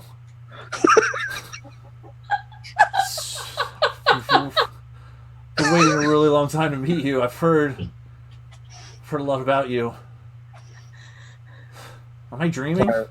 No, you're real. I touched you already. You want meat? Wait, what? And he kind of snaps out of it for a minute. Wait, you want meat? What? How much meat do you want? I can make meat. I can make all the meat. I was wondering if that's all the meat we have there on the stove. No. There's tons of it. You want some more? I can cook some more. I'll cook it. Don't worry. I can make food. No, you go sit. And he kind of like not going to push you, but obviously just starts to like push you towards like where the little seating area is in the kitchen. I move over and sit down, I guess. He just starts pushing you with his little halfling hands. No, I can do it. I can cook. I'm already cooking for everyone else. It's fine. Just, what do you want? You want meat? I can cook meat. I can cook a lot of meat. How much meat? How much meat do you want? All of it? Cool. And he just starts going, and he just runs back over to the stove. And you see him kind of like dirt into the kitchen, into the refrigerator. There's a frozen gnome in there. He's just like, get out of the way. And he just starts moving some of the meat, and he gets some of the meat packets out. And, just starts cooking you breakfast. Or, I guess, lunch at this point. I forgot about the freezer gnomes. So good. The freezer gnomes are always there. All of our cameras are all wackadoodle. Yeah, Nick died and then came back. Oh. All right, everyone just turn off real quick. That's okay, that's cool. Clickety, clickety, click. Okay. Nick is good. Cody. Heather. Me. God, Cody, I swear to God. It can happen at least once every time. You are turn it off and back on. No. Turn it off. And his arm falls off. Just all that symbiotic orange. But I like it though. There we go. So close. And all formed the head. Oh gosh, No one touch anything. Down. So Bro will start to busily. Oh gosh, he's gone. Kevin. So Bro will start to make you some food in the kitchen. And as we pan back over to Alona and Deimos and Calypso. So I understand that you all did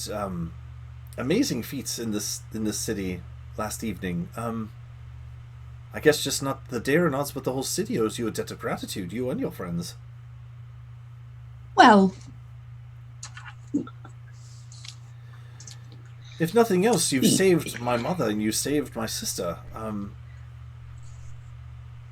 The Daeronauts are forever in your debt.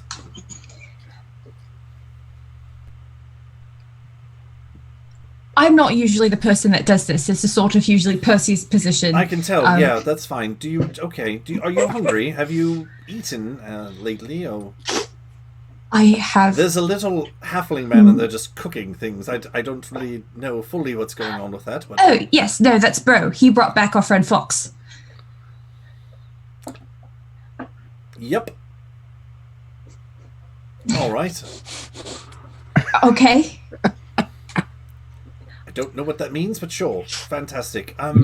Again, you're more than welcome to make yourself at home. Already have done so. Yes. Sorry. Starting to repeat myself, but yes. About the room. I will clean it before I check out. Sorry. So, to go along with your morning plans, Alona, is there anything else you want to do besides grab some breakfast and go start working on Misfit? I want to... Oh, God. I'm going to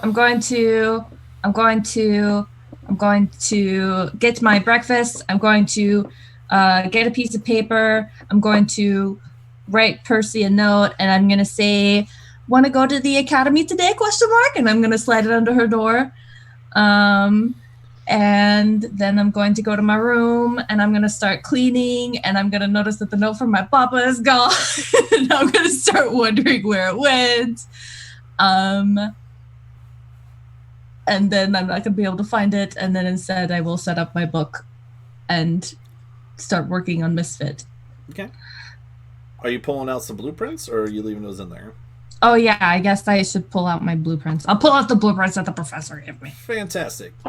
So, after you get some breakfast, talk with Damos for a little bit, and start to go to work on Misfit.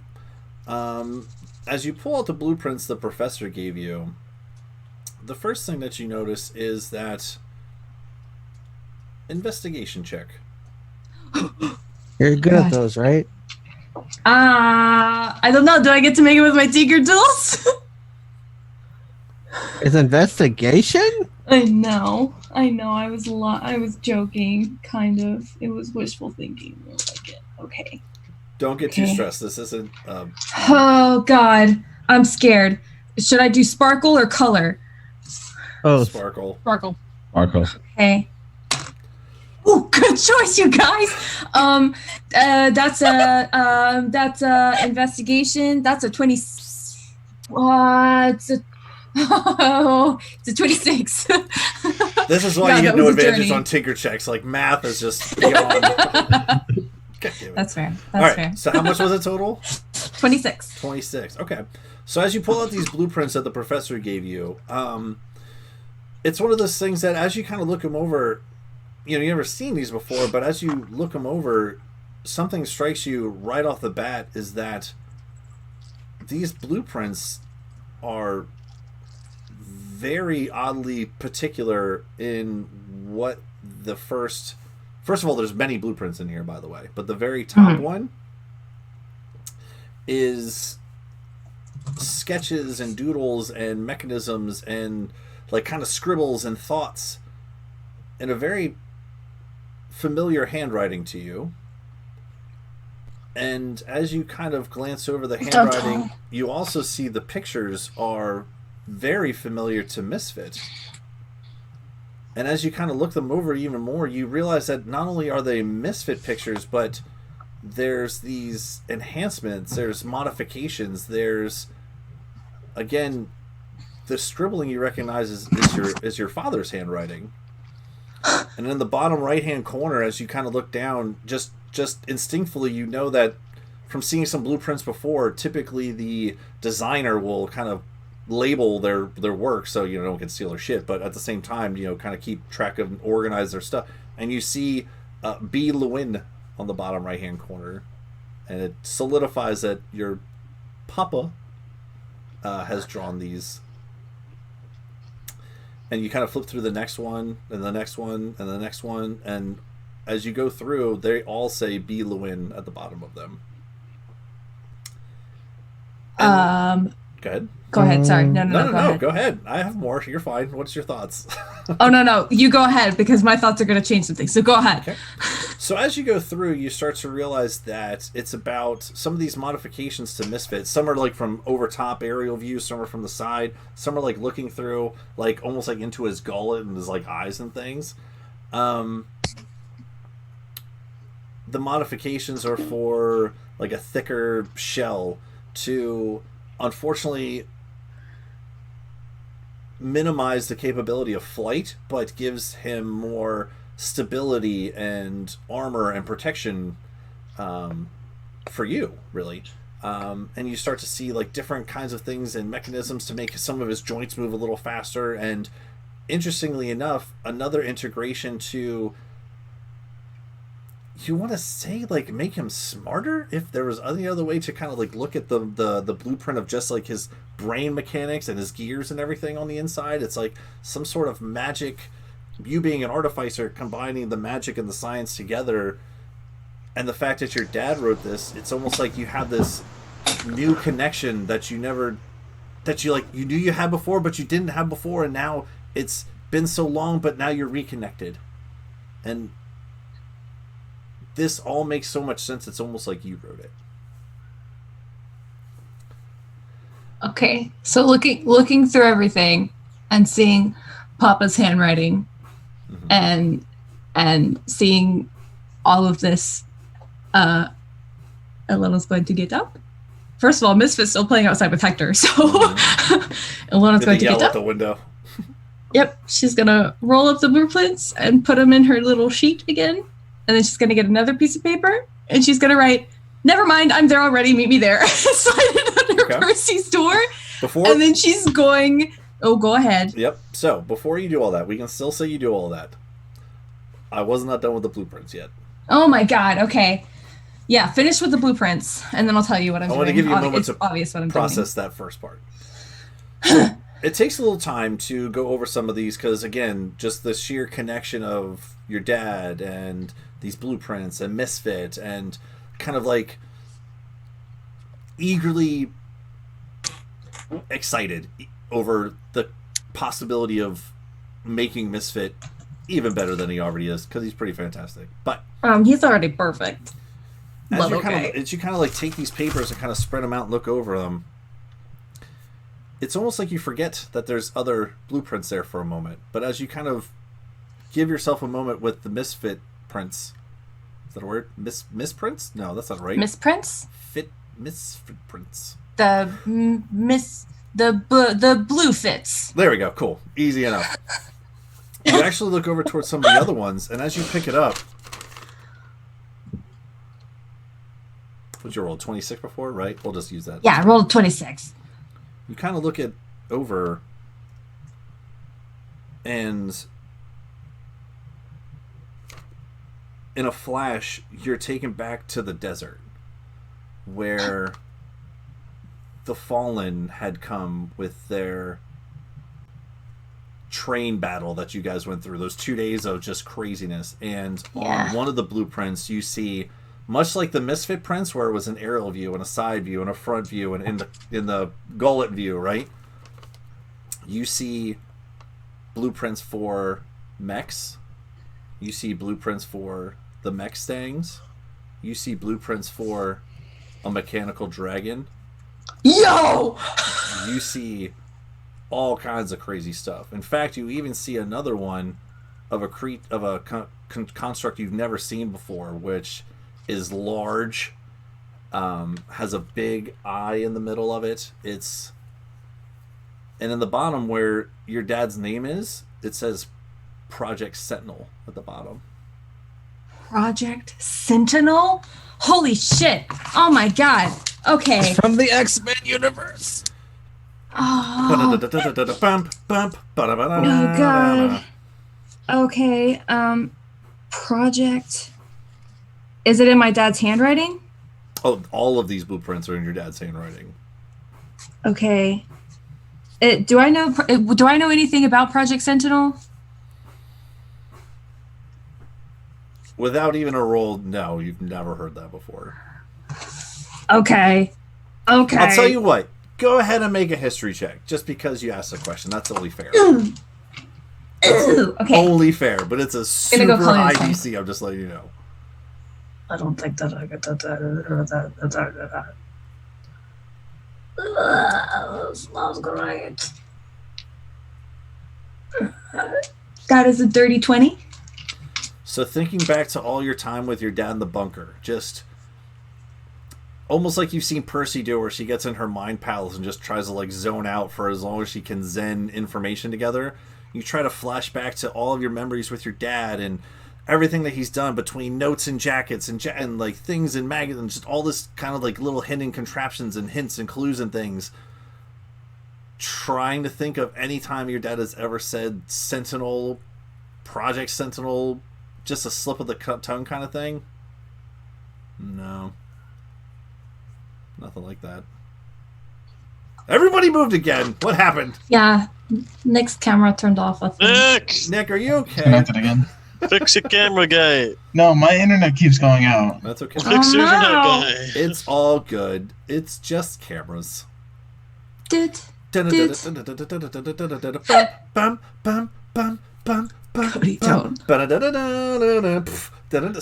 trying to do that with you guys popping back up on the thing. It's pretty great. Okay, so now, if you want to do all those things, that's the last of the blueprints. Now, what would you like to do? I wanted to give you that other information before you got all giddy and ran away. Yeah. So Ilona, not having any patience at all for anything ever, is gonna roll up the blueprints, put it back in, close her book, put it in the bag. She's gonna just kind of like shove everything under the bed so the room looks clean enough. And then she's gonna take another piece of paper and write, "Never mind, I'm already there. Meet me?" ? And I'm gonna slide it under Percy's door.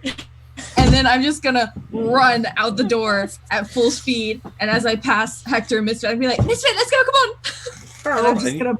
And you see Hector's outside throwing a stick, just old school dog throwing a stick, fetch. He kind of looks at you like, okay. I know we'll come back later. It's important. Come on. No, don't take him away already. I want you. Can I come too? Where are you going? To the academy. I've been there before. You're going to see the professor. If you're going to come, you have to keep up. Come on. And they're like, all right. Oh God! I just kidnapped this kid. Whoops. So I guess the three of us are booking it to the professor. All right, excellent. So, Gio, do you want to do anything else while you're eating your breakfast? No, I'm good. After I eat breakfast, I probably hit up and clean up my mess, I guess. Okay. Kind of mopping up some of the blood water in the tub area. Is the tub broken? It was mended. Oh, okay. Yeah, I try to clean up the blood water. So the breakfast that you receive from Bro is actually pretty good. He has like, it seemed like there was an extra little care put into it. Like the food's just placed on the plate just right, and he kind of like sets it down and just kind of like looks at you while you're. I take off my ring before I eat it, since it's food. But he's just Is it like? Did he bring breakfast to anybody else? Nope. Right now, just you. And he's just standing there awkwardly next to the table, like kind of hands in the front, just crossed at the wrist, just looking at you. I dig in. Okay. I assume it tastes scrumptious. It is. It's like a nice little like steak and egg kind of combo. Some sort of like potatoes that are cooked up in a weird way. Stegosaurus. Could be. It is a big slab of meat. But yeah, add he just some honey to it. Awkwardly just stands there next to you. Unless you say something, he's just gonna awkwardly just stand there and just watch. Is it by chance on a plate, like the kind that stick up from their back? No, but that would be cool. I have to think of that for next time. I'm a genius, you know. Did you want some? Huh? No. Oh, no. I just wanted to see if you enjoyed it. That's all. Just. Well, yeah, it's good. Okay. All right, cool. I take out my alchemy jug and start pouring a little bit of honey on it, and then eat more. Okay. Can I get you anything else? No, were you gonna make breakfast for the other people? You hear this? Oh God! Yeah, no, you're right. Oh gosh! And he like runs back over to the stove, starts cooking something. Huh. You can't really see from where you're at, but yeah, seems like he forgot. Huh. But yeah, I finish breakfast and go clean up my mess, and then I go sit next to another person's door. Okay. Because I don't want to go downstairs and talk to people. Okay. Well, you're downstairs right now. You want to go upstairs next to a door, or what do you? Well, after I eat breakfast, Yep. I will go back upstairs, Yep. clean up my mess From in the tub. bathtub, Yep. Mm-hmm. and then go find where someone else is sleeping and go sleep and go like sit there and wait for them to wake up. Okay. Cool. So as you're sitting there eating, you're gonna see Bro as he goes back over to the stove, kind of cook some more food, and just kind of like runs somewhere out through the double doors. Gone for a little bit, comes back. Seems like he might be trying to feed some people some late lunch, early dinner kind of thing. Huh. And when you go back upstairs, he's like, "Do you need anything else? Do you need like any help or anything, or like can I help you do anything? Like, I mean, is there anything? No. Are you sure? Yes. Are you positive? Because I'll help. I'm good. Are you gonna be here like later and stuff? Like, are you going anywhere? Or you're... No. All right, cool. All right. My name's Bro. Huh. My name's Bro. Just all right. Well, all right. All right. See ya, Gio. See ya. Okay, you can go back upstairs and clean. What room would you like to sit? Would you like a random room, or do you want to pick one? Do random. All right, cool. I got it. Excellent.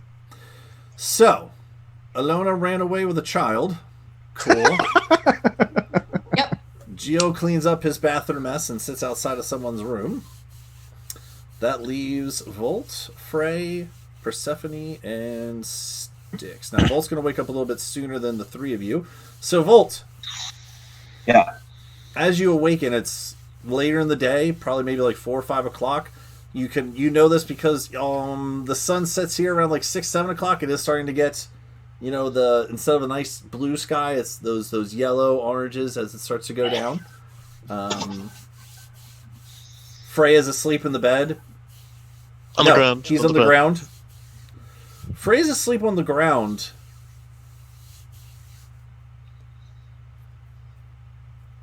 That's it. That's it. Is he reacting? Is he just laying there? Nope, just laying there. All right. He's Well, dead. I'm gonna get up. Mhm. I will check his pulse because apparently no one in this group can sleep without dying. That's fair. Make a medicine check.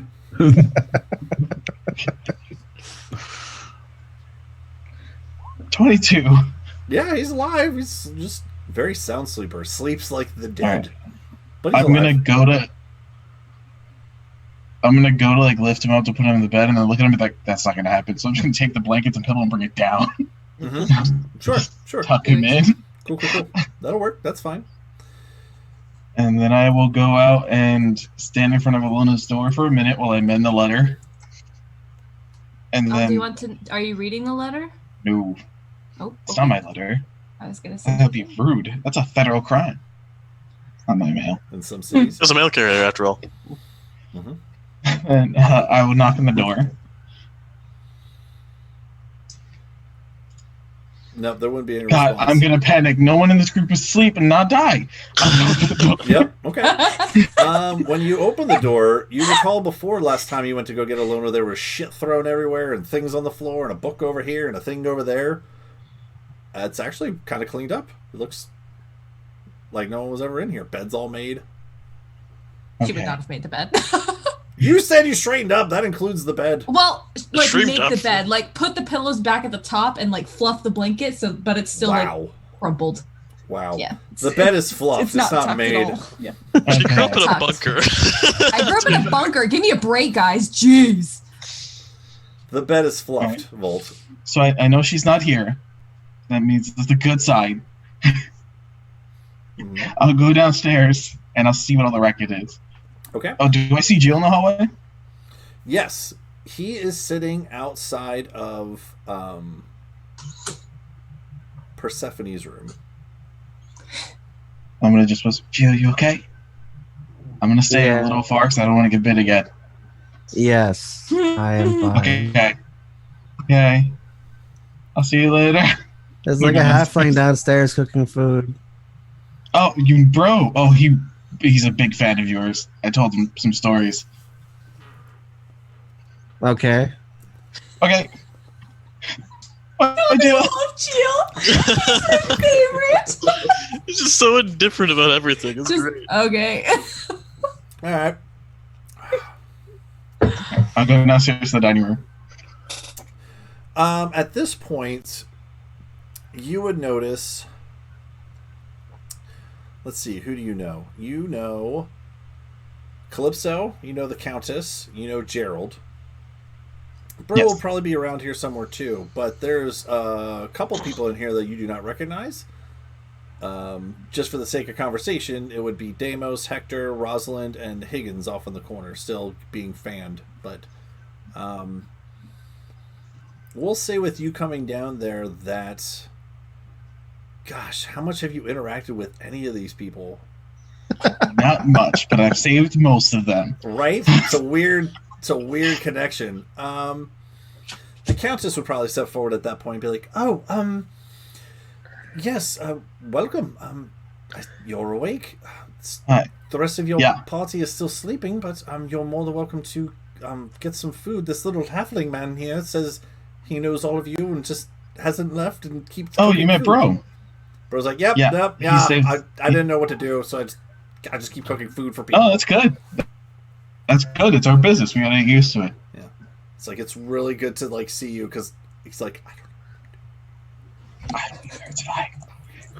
So there's food in the kitchen. Yeah, we could do that. When I see Deimos though, and the aunt and Higgins, I'm gonna walk up and be like, "Hello, my name is Volt. This is gonna be really weird. I'm sorry, but some crazy stuff has happened. So don't get offense. Just bear with me." And I'm gonna go and like try to touch their face and look for a robot mask. Oh God, that's fair. That's fair. No one. Who would you like to start 2 days with? of scarring interactions. Who would you we'll like go to with Deimos because I'm not gonna. We'll go with Deimos. So yes. So just to paint the picture, 15-year-old, 16. Yep. Cool. 15. No. Deimos is. No. Oh yeah. Volt is 15. No, I'm 15. Okay. Yeah. So Volt walks up to Deimos, this large, 6'3". You could definitely tell cut through the shirt kind of guy, beard in the face. Again, you've seen the Count before, so a striking resemblance minus my own face, like with this gray. No grays in the beard or top of the head, but you approach and say, "No, this is gonna be kind of weird. It's been a weird day. Just need to touch your face." Go ahead and roll a persuasion check. Okay. 17.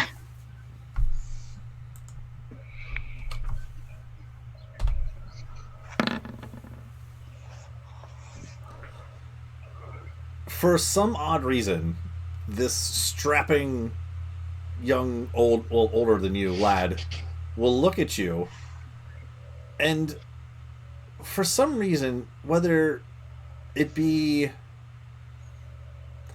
just kind of taking in the information that he's received so far, and something maybe you just necessarily can't tell at first glance from just meeting this person, but he kind of gives you a squint,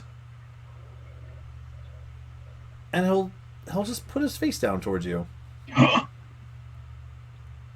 Okay, I will check and make sure it's not a hologram or a illusion. Make an investigation check. Oh my god, please don't be a 19. Okay, just want to make sure you touch his face and not something else by accident. Cool. Oh my god, that'd be impressive. Tripped over something, touched somewhere, just made it all awkward. But it already is. So as you touch his face... That'd be the most awkward thing that could happen.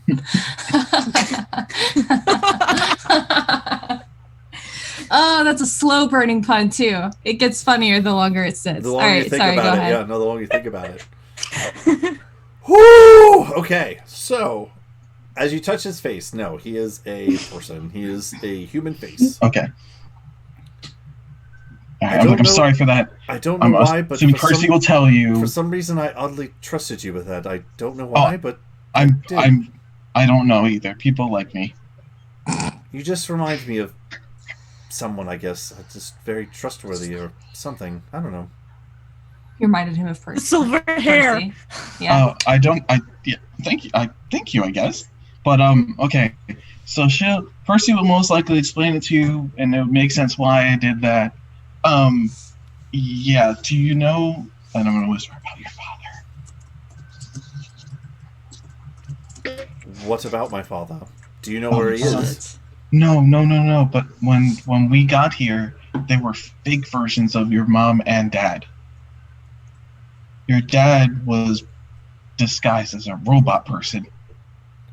So I wanted to make sure that the bad people didn't also do that with you, because your sister and your mom are here and we have to make sure they're safe.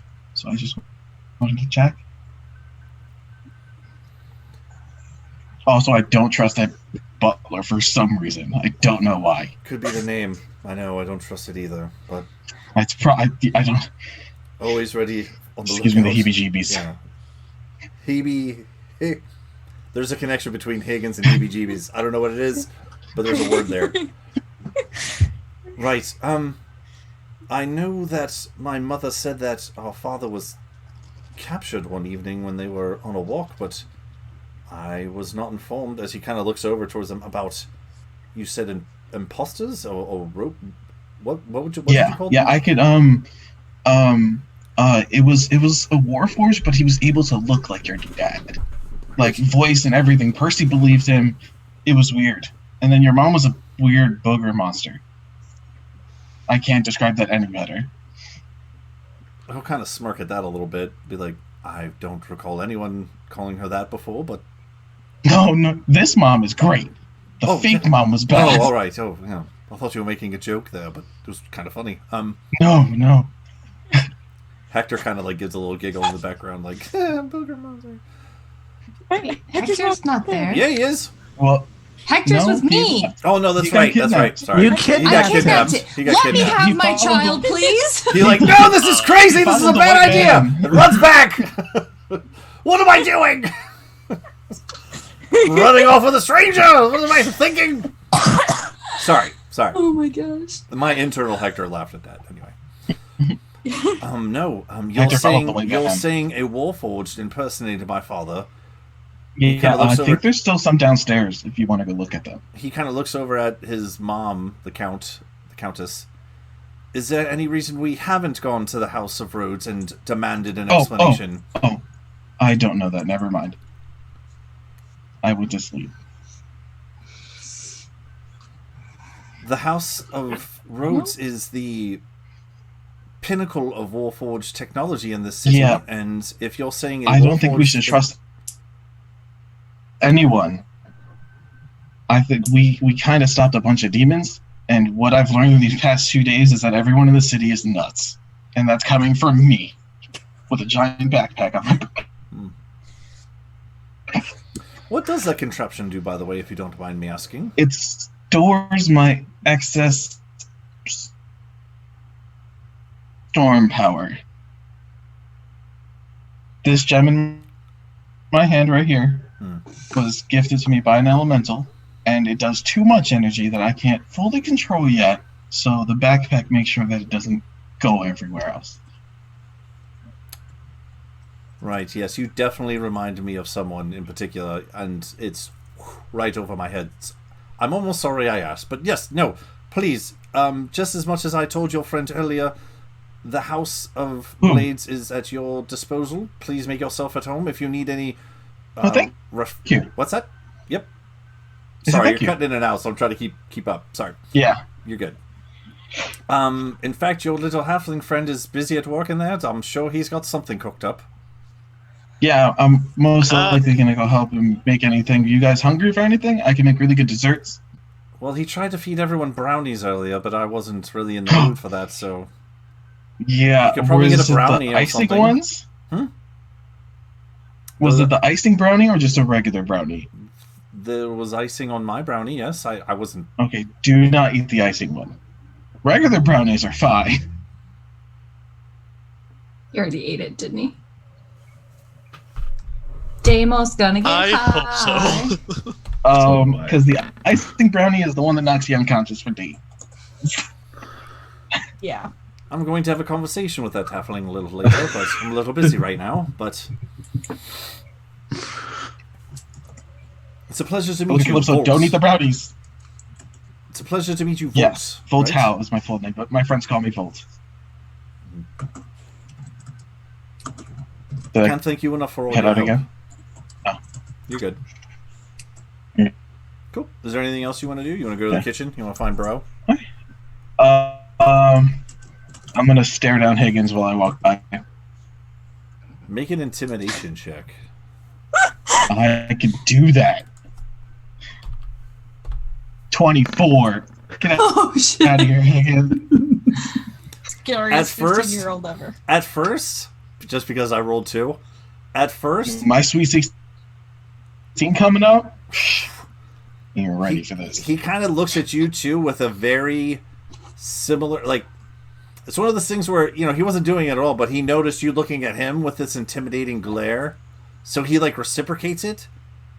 And it's almost like this weird game of, you know, eye chicken, where it's like the first one to blink. And you just keep going as you're just, like, not falling, just continue to walk towards the kitchen. And he goes... Just right at the end. It's almost like the matching wits the whole way. And at the very end, you just get the upper hand. Just bust into the kitchen, just to add a little extra flair on it. Okay, bro. Oh my god, that was scary. What? Whoa! Hey, Volt! Oh, man, dude, oh, I'm exhausted, man. Were you feeding people icing brownies? No. Lies. I know. I'm sorry. Yeah, totally was. Nobody ate one though. I was really kind of. Well, yeah. If they did, it would have melted for 2 days. I mean, it affects everyone differently. Oh, you're right. He probably would be up for a couple hours, but like, there's still 2 people sleeping upstairs for a minute. Awesome. Yeah. Told you, man. All right. So Pele is the what? What's your question?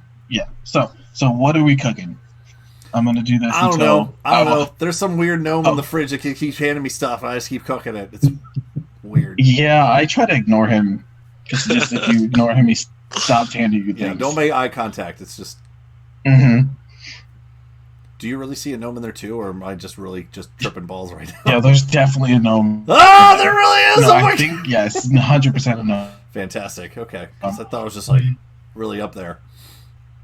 Dreaming up gnomes and fridges. Anyway. So what happened after I went to sleep? Okay. Let's see. That dude who we saved in the cocoon kind of hung out for a little bit, and then he left. Fox? Yep, that's the one. Like left? Or went to sleep? I think he said he'd be back. I think he just had some sort of errand that he wanted to do or something, and said something about sleeping. I don't know. That sounds ominous. Okay. Yeah. I mean, he said he'd be back, but that was like a long time ago. Mm-hmm. I don't know. Anyway. But then, like, he left, and then, like, I don't know, the guy and the kid came. And then a little bit later, that old lady and the other guy came. Like, the weird guy with the weird eyes. Yeah. Yeah. That's who I was given a staring contest with. Yeah, I get a weird vibe from him, dude. I won. Stay away from that guy. Mm-hmm. Would you say you gave him a stare down? What'd you say you gave him? Yeah, we had a staring contest. I won. Nice. Solid. Yeah, he kind of freaks me out a little bit. Stay away from that guy. Mm-hmm. You know how you just get like a gut feeling? Oh, he's definitely a person who doesn't tip. Right? Right? Yeah, that guy. He's that guy. Stay away from that guy. Well, are you hungry? I mean, I'm cooking up everything here. Yeah. Let's cook. I'll be your sous chef. Cool, Send it cool. down. Cool. He'll probably just... Did you see? Okay. Did the girl with the white hair with the guns come in with the robots? Did she bring them back? The girl with the white hair and the robots. Did I see what? Yeah. Did you see him like come back? Did they fix him? Are they here? Yeah, I don't know, she like stuffed them somewhere. I wasn't really paying attention. I ran into the kitchen to get food. I was hungry. Stuffed them somewhere. Yeah. I don't know. Do you know where? Do you want to help me find them really quick? They're really cool and helpful. I almost rolled a nat 20. I almost did. It's a 2.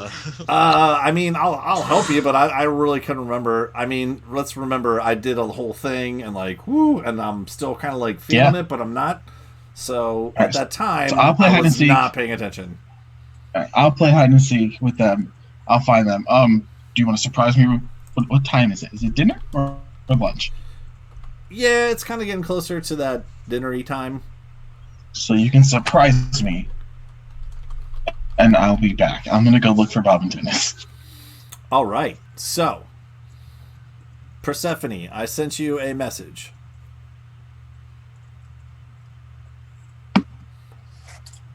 Volt, roll an investigation check. An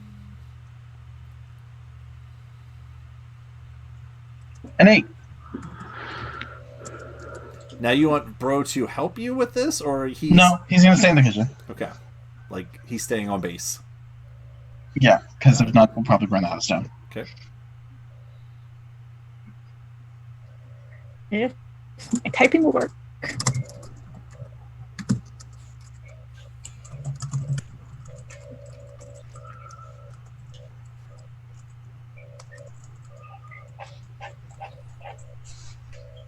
Mm-hmm.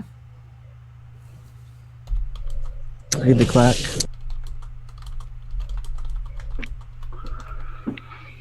Secrets are no fun. So many click clacks. Clickety click clack. Are there paddywhacks? So with your 8... Did you give a dog a bone? I don't have any of those. Oh no. Yeah. While I'm going around, I'm like, Bob, Dennis, Bob, Oh. Dennis. As you go through the main dining hall area, as you're saying that, like some of the people kind of give you a one over as you're looking, but right. So you kind of walk through, you check down the hallway, you check to the left. There's that little closet-y room. Remember? Mm-hmm. There is the study downstairs. There's the other room across from the study. There's the basement, and then there's rooms upstairs. So with that 8, I will tell you that if you want to continue the search, it's going to take you a long time. But if that's what you want to do for the next... I will cast haste on myself. Okay. I'm going to go run around the house. Okay. All right. Cool. So I'll say with the haste, you knock out the first floor completely. Just... in here, out here, down the basement. Go to the study, kind of look under things, kind of look over here, looking through all kinds of random stuff. Because what does it last, like a minute or something? I think so. Something like that. At the end of the minute, the little 6-second round of exhaustion, right? So you're standing at the bottom of the stairs. With that 8, I will tell you that you got a pretty good feel that there's nothing on the first floor. Okay, I will check the second floor. All right. So, on the second floor, I need you to roll another investigation check. Okay, this time I will give myself guidance. All right. Wow, that's a 5. Super tired. Plus 6. Wow. So, wow, okay. Yeah. So with that 6, you're kind of like, as you kind of walk up the stairs. And you kind of like open up the first room, which is where Frey's still asleep on the floor. You're like, why did I even check this room? I've been in here. And you close that one up. You go to the next room, which is the room with Wadal in it. You see him just kind of like half off the bed. That one hand just kind of like slowly swirling on the ground a little bit, just hovering. Just like this. Just a little bit. Kind of adorable. Yep. And I'll close the door. Mm-hmm. It takes you the better part of the next, 10 minutes or so just to kind of walk around this whole second floor. Going through, like, the master bedroom and Alona's room, which is Deimos' room, and all these... And eventually you come to the last room, which you save for last just because she's still sleeping and makes the most sense in terms of, don't go in the first room where the person's sleeping. You save the best room for last, which is Percy's room. Okay. That's about as far as crap. Right, I'm gonna look for traps. It's a smart idea. Go ahead and roll investigation. And guidance yourself on investigation. Oh my god, it's getting worse every roll! Buddy. Hot dang. That is one shitty roll. It literally has gotten worse by 3 every time. So even with the guidance on there, which is whatever it is, I'm not even gonna add it. You should do it just so we see if we get another one. Just because it's a natty 1, which is fantastic. Oh, that's still pretty good. It's better than the last one. It's like you're like, oh, you kind of like get your bearings. You're like, okay, wait. You're about to like grab for the handle. Like, wait, no, bad idea. Percy, things, contraptions, no, bad. And you're like. You start to like kneel down to like check the handle, like check the lock and check, and you just for whatever reason there's a little bit of water left over from the bathtub incident, and you slip and like hit your head on the handle of Percy's door. You're not gonna take any hit points, but you just definitely just made a very loud twink as your head clanks off the handle of Percy's door. The whole time the guys are just up there like no. I just freeze. Can I just open the door for him? He's like right next to me. Yeah, Gio's just sitting there like watching you do this. Gio still got a little bit of wet on him, yeah. I don't. Okay, yeah. I just freeze when I hit my head on the door. Gio, do you say anything? Okay. I just opened the door. Percy, do you have any traps on your door?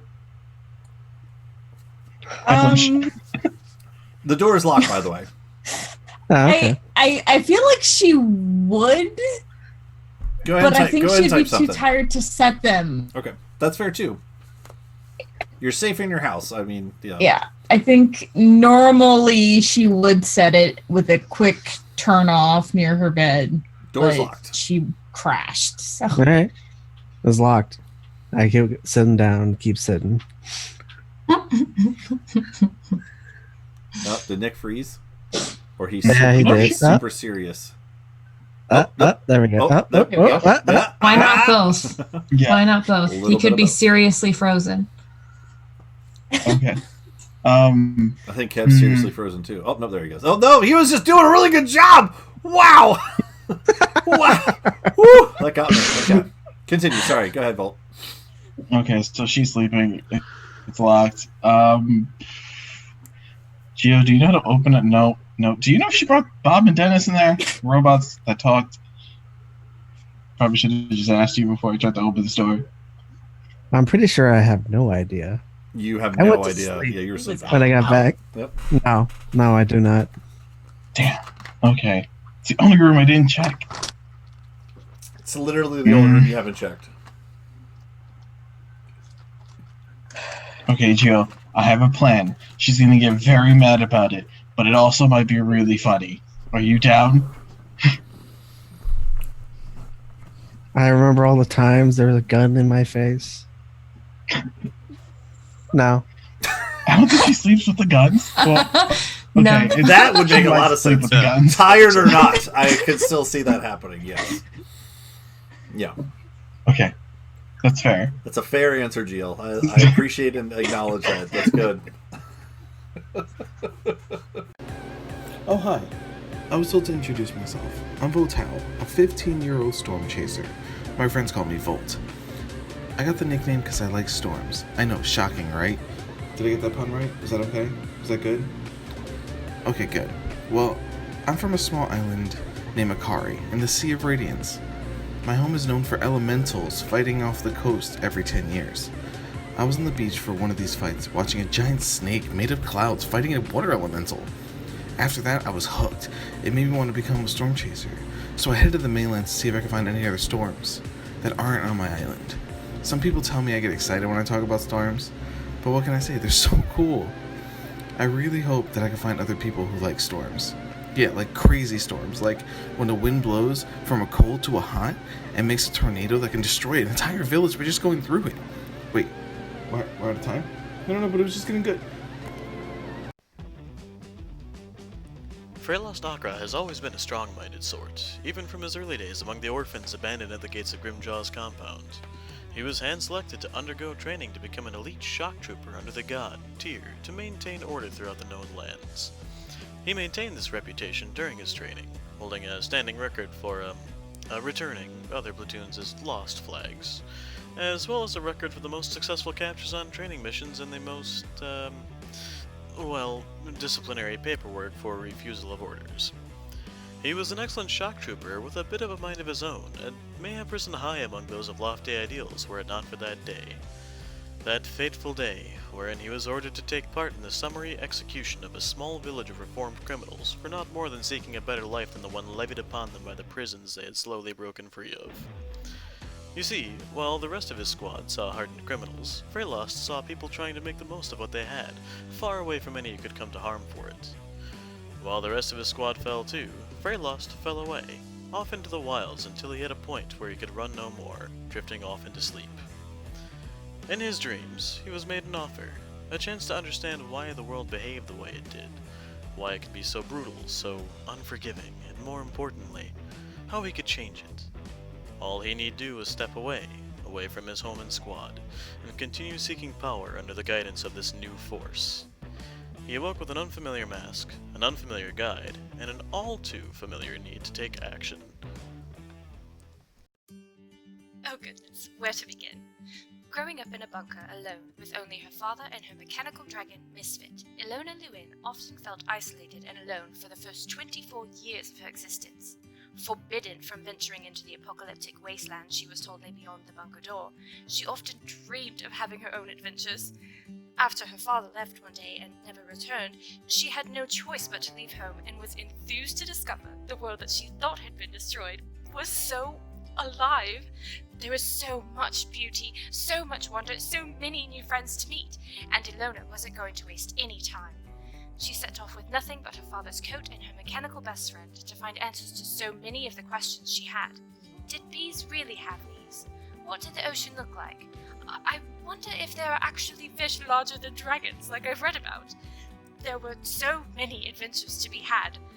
So why had her father locked her away and kept her from knowing such a wonderful and magnificent place filled with so many great people? Ilona made friends with anyone she had even half a conversation with, but soon found herself closely bonded with a group of adventurers training to be part of the Glory Hounds, a marvelous skill that she had already accidentally sort of stumbled into, but she is officially a member. Probably. Choosing to stay with these gearhearts, Ilona soon began to learn that this world was not as perfect as she first thought it to be. So many friends in this world would lie and hurt people. There was a darkness to the world that even she couldn't avoid seeing. But never fear, this girl was raised on fairy tales, stories where monsters were always slain, good always triumphs over evil, and the heroes always stand victorious. It's going to take a lot more than evil plots and devious villains to make Ilona, regret ever leaving that bunker. Well, hello there. Name's Gilash Woodtick. My friends call me Jill. I'm a lizard folk, as you can plainly see, and this here is my introduction. I was born in what most Soskins called the Savage Swamplands. I, however, called it home, till I was run out for hunting too much. Ugh, bunch of bull. They were just jealous I was better at hunting than them. Where was I? Oh yeah, left swamp. Yeah, I left the swamp. Eventually found myself in the company of some soft-skinned mercs. They needed some muscle. I obliged. Spent a long time with them. Grew fond of them. And then one day, they died. A rival company, the Red Buzzards, thought we were moving in on their turf. So, they killed all of them. Except me. Thought they could make a spectacle of me. So they sent me over to an arena to fight forever till I died. I wasn't happy with this. So, one day, during a really nasty riot, I snuck out and escaped. I got nicked on the way out though, so had to lay low for a few months while that healed. Eventually, when I was good and ready, I heard rumors of a new merc company opening up in Azeros, so I made my way there to hide myself among them, gather some strength and information so I can kill me some red buzzards. And that's how I met the Glory Hounds. Persephone Sharonford Vanderoth Kearney de Renard III, fourth child of Viscount Zephyros de Renard, daughter of the House of Blades. At your service. But don't let my good breeding fool you. My family not only rules Theros with the other three houses, but we also control its military. As a child, instead of playing with dolls and learning how to arrange flowers, like my sisters, I studied combat and tactics with my brothers, and I was rather good at it. Then I discovered engineering and constructed my first firearm, Requiem. Life was going well, until I overheard my parents discussing an arranged marriage for me. Having already been thoroughly disillusioned about the bliss that is usually associated with marriage, I did the only thing I could. Claimed I was going for a long visit with Great Aunt Rosalind in Upper Azeros, took the longer route by land, and remained in Lower Azeros instead. I calculated it would be around 2 months before anyone showed up looking for me, by which time I would be long gone, a false name hiding my trail. Unfortunately, I miscalculated. Far too soon I heard that my eldest sister, Calypso, was in town looking for me. My miscalculation, father's choice and agent, and the sudden discovery that a band of thugs have been seeking to kidnap Calypso left me less than ecstatic.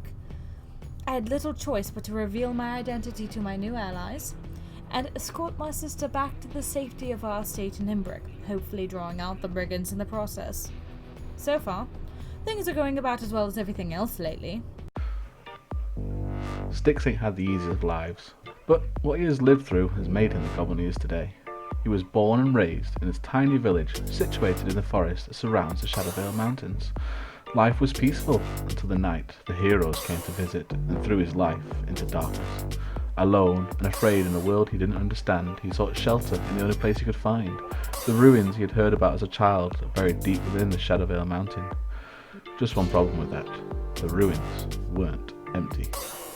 The years passed filled with pain, fear and solitude until he was rescued by his now closest friend Kylar. This fateful day would change Styx's life forever. He was no longer alone in the world. He had friends, he had a family, he had a cause to fight for. Styx is now a blood hunter and a member of the Claret Order, those who fight against the darkness and the things that would use the darkness as a weapon. His training now complete, he has decided to travel and expand his knowledge of the world and the secrets it hides. Eventually, his travels led him to Lower Azero and the guild hall of the Glory Hounds. Little did Styx know that this one act of accepting work would have such a big impact on his life. Styx now has some new comrades and new friends to explore the world with, and new ways to look at the world. He has found a talent for magic he didn't know about, and through this magic, his familiar, Acheron. The shadows of his past are once again looming behind Styx, but Styx knows he has friends to help him. He ain't alone anymore, and he ain't afraid anymore. He's still the same goblin he's always been, but one thing he knows for sure. It's true what they say, mate. What don't kill you can scar you for life. But the drink helps. I'm gonna sit outside the door with Gio and just sit there. Okay. Just sit and wait for her to get up. Yeah. Jeez. Just sit there with Jill and hang out? Yeah, I like it. I'm gonna use the water on the ground to like right what I had my dream about. Symbols on the ground. Okay. Just patiently wait. Okay. Make an Arcana check.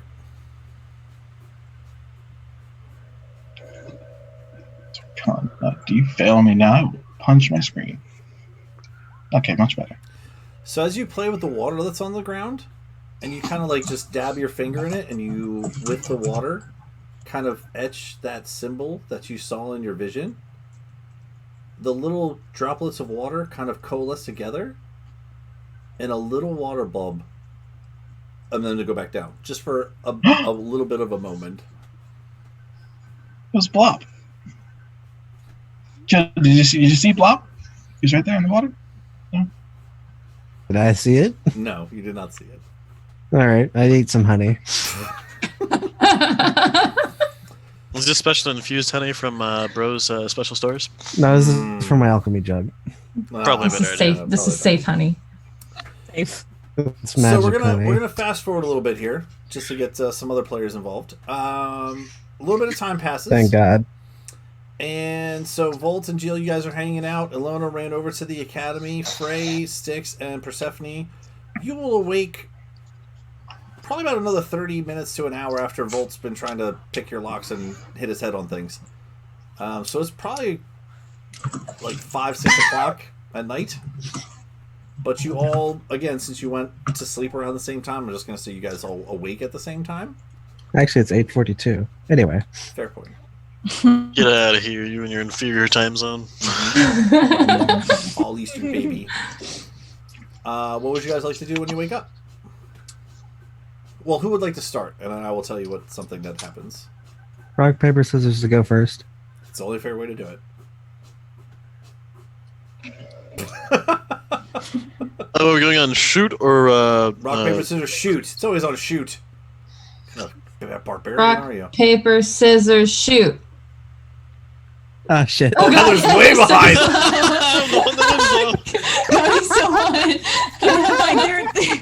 So much There delay. is a 3-second lag. It's almost like you had advantage There because you is went the last. I lag. was like, Come she's on, still now, lost. remember. How did that happen? For everyone else, as Except far as I can see. That's the thing, though. There is a lag, but I'm getting a lag on you guys too. Oh, okay. Beautiful. Like, So to like, me, I'm going at the same time as what I'm seeing. right, that's It's fair. just Yeah. a delay That's for you fair. guys. That's fair. It still looked It looked hilarious great. from where we were though. Because for us, it was like they had already gone and you're still like this. It's like, how do you still lose? You saw what they had. How does that happen? Anyway, okay. We'll start with Frey. Poor Heather. All right, we'll start with Frey. Frey, so when you finally come to consciousness, you find yourself comfortable, even though sleeping on the floor. You actually find your head has found purchase on a pillow that you don't remember going to sleep with, and you are covered in a blanket.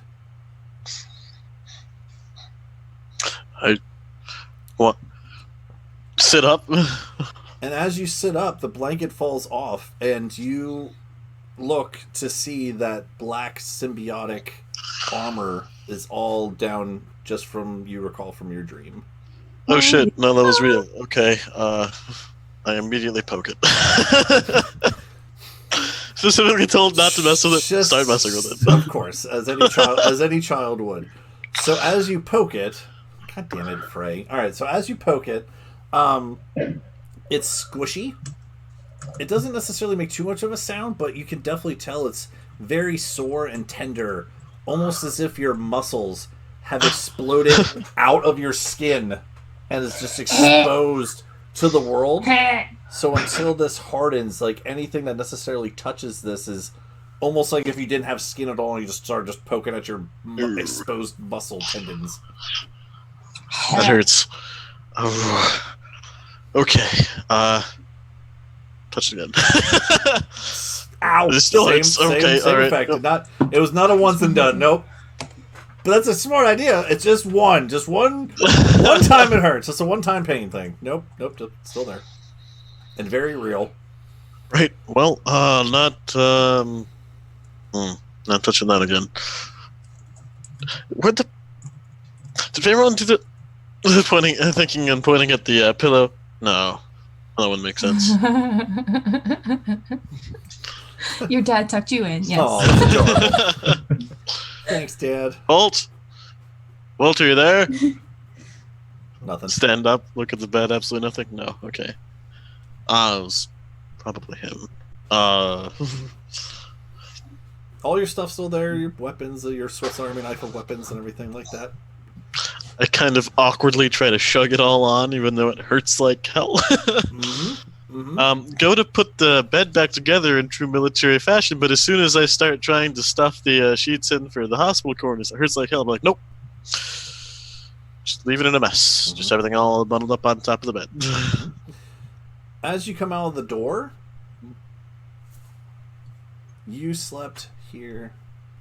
Down the hallway, you can see Jill and Volt are sitting there outside of Percy's room. Around this time, Persephone, you would be waking up as well. Is there anything you like to do when you wake up? I check on Bob and Dennis, and then I immediately start to work on my my journal augmentation. Okay. So, when you check on Bob and Dennis, they are just standing there where you left them. Just standing there. I do so very quietly to make as little sound through the recorder as possible. And I don't say a word, and then I just shut the door again. Okay, cool. Are you going downstairs or anything? You're just going to start working on the journal right away? Nope. I'm working in my room because I don't want anyone to know just yet. Okay. So, Styx, where'd you sleep at? Downstairs in the study, yes? Yep. Okay. So, when you awake, you'll see through the front doors, like when you kind of wake, kind of dust your eyes off, there's windows in that front area and also the doors. You'll see light cascading down the hallway. You can't see the front doors, but you look through the study door where you can see that open area where the sword room is, basically, and you can see sunlight coming through the windows. You kind of get a bearing on it's sun setting, not sun rising kind of stuff. So, and you do hear some sort of commotion coming from the direction the dining room area is. I get up, look at my last bottle that's empty of Apple Jacks and sigh slightly. So sad. Yep. It's on my list. Just kind of tip it out, but no. Head to the kitchen. Okay. Just ignoring the dining room, just in that morning haze of I need something. Okay. And head straight to the kitchen to find alcohol. Okay. You will pass at this time. Now that it's later in the day.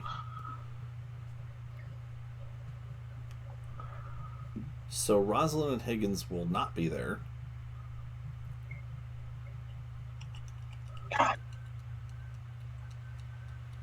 Depends on how long Ilona and Hector stay at that place, which we'll get to in a second. And Calypso and the Countess and Deimos. They will actually be sitting at the dining room table. Calypso will see you as you enter. Oh, Styx, you look rested. Did you want to join us? Give us a minute. I need a drink first, and then I shall join you. It's a long day. Well, before you go to the kitchen, I'd like you to meet my brother, and you'll see Deimos stand up from the table. Hey, Deimos. Yes, Styx. Yes. My sister has told me a lot about you. Seems like I've been doing this a lot today, but it's all for good measure. Thank you for everything that you've done. You in particular. I understand that you were actually one of the two in charge of really watching out for Calypso on your travels, yes? Yeah, it was a pleasure. Your sister's a sweet girl. Or lady. She's not really a girl. She's older than you, so yeah. He kind of gives a little smirk over to Calypso. There's been other words to describe her through my youth, but yeah, sweet, sure, that'll work. As mentioned before to some of your friends, the De Renards are in your debt for everything that you've done for our house and for the city of Imbric. And the one thing that you'll notice is that although you are a goblin, he is not giving you any shit for, you know. Aw, Deimos is a good boy. In terms of all the other scrutiny, your crocodile friend and you and some other looks have gotten throughout Tixon when you guys first came into the city, you know, that kind of stuff. Hasn't batted an eye or anything. Well, I mentioned this to your friend Volt before. There's a halfling in the kitchen just cooking away. If whatever you need, you're at our disposal. Please come join us when you're ready. I will. I'll get myself a quick bite to eat, quick drink, and I shall come in and we could start catching up once Persephone and the rest of them are down here. There's lots of information to pass on to you because between you and your mum are now the heads of the house until we find your father. But we can deal with that after. Yes, yeah, we'll deal with that after I've had breakfast and a drink. Well, yep, that is something I would very much like to talk to you and your friends and Persephone. I mean, is she awake yet, or what is happening? I mean, she's been out for quite a long time. Well, by the time we got to me, Percy, and Frey, by the time we got to sleep, it was already well into the morning this morning, so she should be waking up about now. But it's Percy, she's probably doing something in her room. She did spend a lot of time there growing up, so that makes actually lots of sense. So, well, please, by all means, join us when you're ready. And yeah, thank you. Cool. He'll sit back down. You go into the kitchen. Yeah. So when you go into the kitchen, you're gonna hear some pans clanging around a lot. Not necessarily hear anything breaking, but it's. You like see something like kind of fly across the room, and you look off to the side, and at first glance, the first thing you see is Bro. Not at the stove, but actually sitting more at the little breakfast nook thing that's in the kitchen. And he's just kind of have his feet propped up on the table with his hands back, kind of a tired look in his eye, but he's smoking out his pipe. He goes, "Oh, hey, what up, man? Good morning. Evening. It's evening. Good evening. Yeah. Good morning." Whichever. It's good. I need something greasy and something alcoholic. Oh, cool. Just tell them what you want and they'll just make it. And he points over towards the stove area, and you see 8 squirrels just frantically running around this kitchen. Just cooking up all kinds of random stuff. You see some on the stove. You see a little flare up. And it's like almost get burned by some of the flame. You see just from where you're standing, you just see the refrigerator door open. Tink! Close. Just no one's standing in front of it, but it just opens and closes. Yeah, outsourced to work. What's that? Yeah, outsourced the squirrels. Yeah. Just kind of hanging out, smoking his pipe, saying, "I mean, whatever you want, man. They're actually kind of better cooks than I am, so." Whatever you want, they're in kind of like a dessert mode right now because it's dinner time. But I mean, I'm sure they'll cook you up whatever you want, dude. Is there any strips of bacon around? Yeah, real quick. Frisky, you hear this? You see this? You see this old squirrel come up? You see? Check if there's any bacon. He goes here. You see the fridge door open again. You hear some rumbling around. The refrigerator door closes, and then you hear. Yeah, I think you're good, man. I think. Hey. Yeah. Anything else? Do you? No, I know where the alcohol is. I shall be back for my bacon. Cool. Do you want to sit here? I'm just hanging out. Yeah, I'll sit here and eat breakfast before I go and talk to the posh people. Yeah. All right. Cool.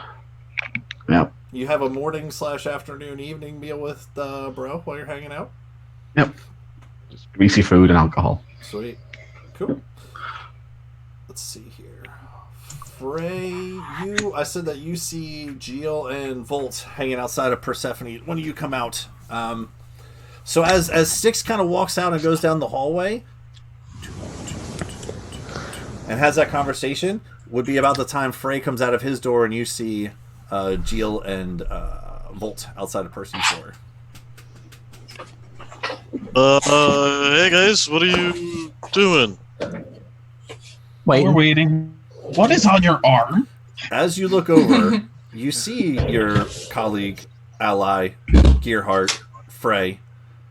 Mask, white hair, no shirt as usual, armaments of weapons on the back.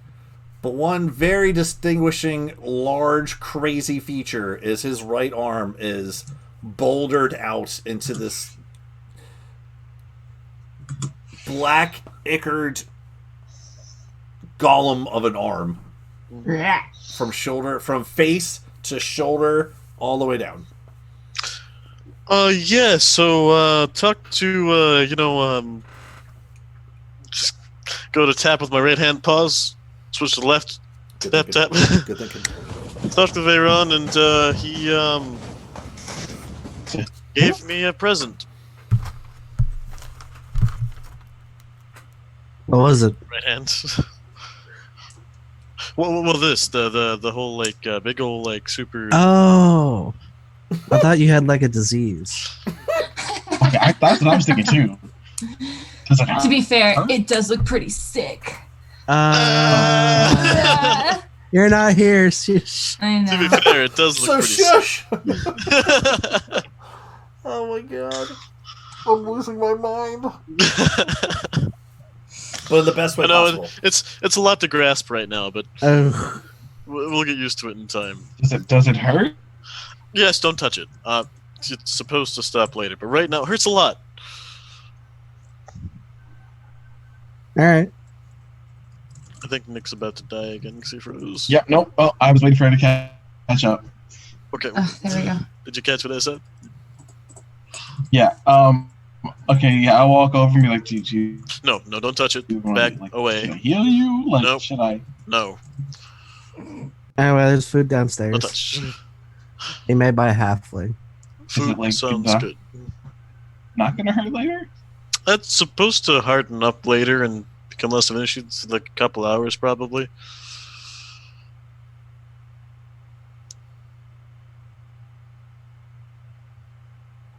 That's kind of cool. Right? Rose downstairs cooking. You all should try the whole, like, having a god pasted to your face thing. It does cool stuff. No.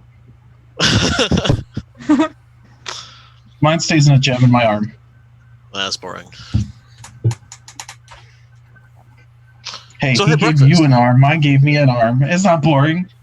Your god just copied mine, giving you an arm.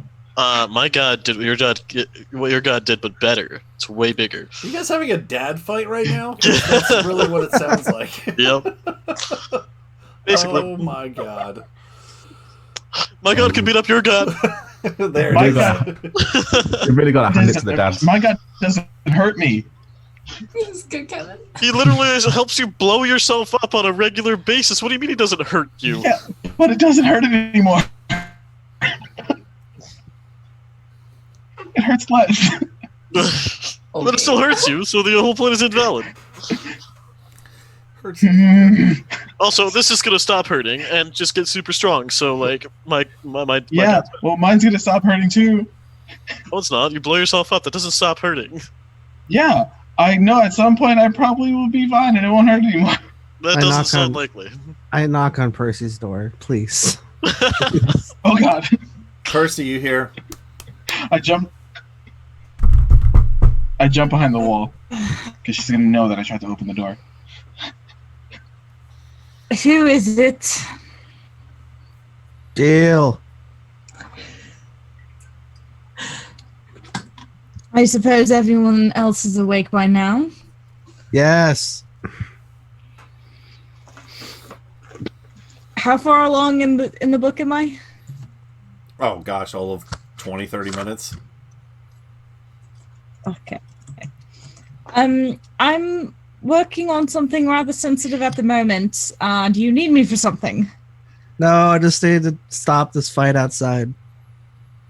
And at this point now, you would have heard the mumblings of Volt and Frey, dad fighting at this point. Maybe you can't make necessarily all the words out, but you're kind of getting the grasp of what they're saying. How about I settle it with all gods suck except Ioun?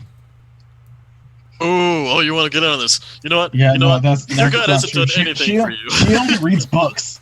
Who reads books? My god gave me a like cool books, arm. actually. Oh my god. Poor Jill's in the middle of a three-way I'm just gonna ignore them, tune them out. Do you have Bob and Dennis in there? I've just totally tuned them out. She I'm fell asleep. focusing. I need to get this done. Did you fall asleep standing up? Probably. I don't trust any of you guys. Half of you guys died in your sleep. What? I was fine. What do you mean I died in my sleep? Oh no, Jill got into. He was bleeding in the bathtub. That's not good. Nope. And with that, Frey, just kind of in this conversation and Jill's, you will notice by now there's this large gash cut across Jill's chest from like upper right shoulder, kind of down across the chest plate and down across his left. Yo, Jill, what happened to your chest?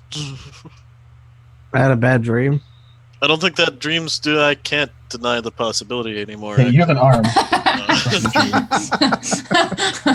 Well, shit, do you have a god messing with you too, but like in a bad way now? No, it was You're just sure. You what?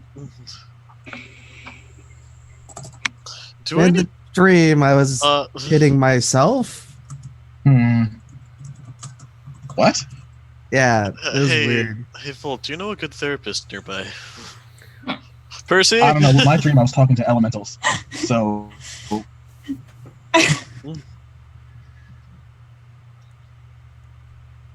I think we just had a long day. The bathtub was a little sharp, so it might have just cut him. Why was the bathtub sharp? I'm making excuses right now. I don't know anymore. Why is a bathtub? Why would you ever do that? If you slip in the tub, you're going to get like cut in half. But at least you'll be clean. No, that is not a good trade-off. I just go downstairs. I'm done with this. In the middle Jill, of all where are you this. going? I'm still concerned about you. I'm just gonna go get more food. Bro, Jill's coming down. So let's see here. What is Alona? What is Alona doing? That's where we're going next. Ah. So Alona, a little earlier in the day, you and Misfit and Hector had taken off, jolting down the bridge towards the academy. This is why while Volt is at the tail end of his sleep, Frey and Percy and Styx are still midway through theirs. So you run across to the academy, and you want to run right up to the professor. That's what you want to do. Yes. Okay. You will find him in the. You go to his. Do you want to go to his office first? We'll say you go to his office. He's not there. You go down to the training grounds, and that's where you find him. Okay. You see him and all his little Mechanicon things, those little helpers that you saw before. Yes. He is working on one of the mechs that you saw before, the Juggernaut one that you saw him originally fighting in, the big red. Yeah. Okay. So I'm gonna run up to him. At this point, I've been running for like I don't even know how long, because I ran literally across the city. A good bit, yeah. Yep. So I'm gonna run up to him, and I'm gonna pull out the blueprint casing. I'd be like, where did you get this? You're gonna see now when you come up to the Juggernaut, his only his backside is hanging out, like his butt and his legs. His upper half is like inside of this thing, and you hear this pating. As soon as you start speaking, you just hear a loud pating sound from inside. Ow my god! Ow! What? Who is that? You see him kind of like scurry on down. Oh, Ilona! Don't scare me like that. You just came out of nowhere. What? Where? Take a breath. What did you run Where here? did you get this? What is wrong? Why did you run here? Where did you get these? Oh, I told you you'd be back to talk about those. And you were all, and then you were all like, "No, I won't." And then it's like I knew, and here you are. It's called mystery. Anyway, what? Yes, you want to talk about them now? Yes, I want to talk about them. They have Papa's handwriting on them. You knew him. Yes, I told you that before. Did he? Yeah. Didn't know you knew him this well, though. Oh, okay.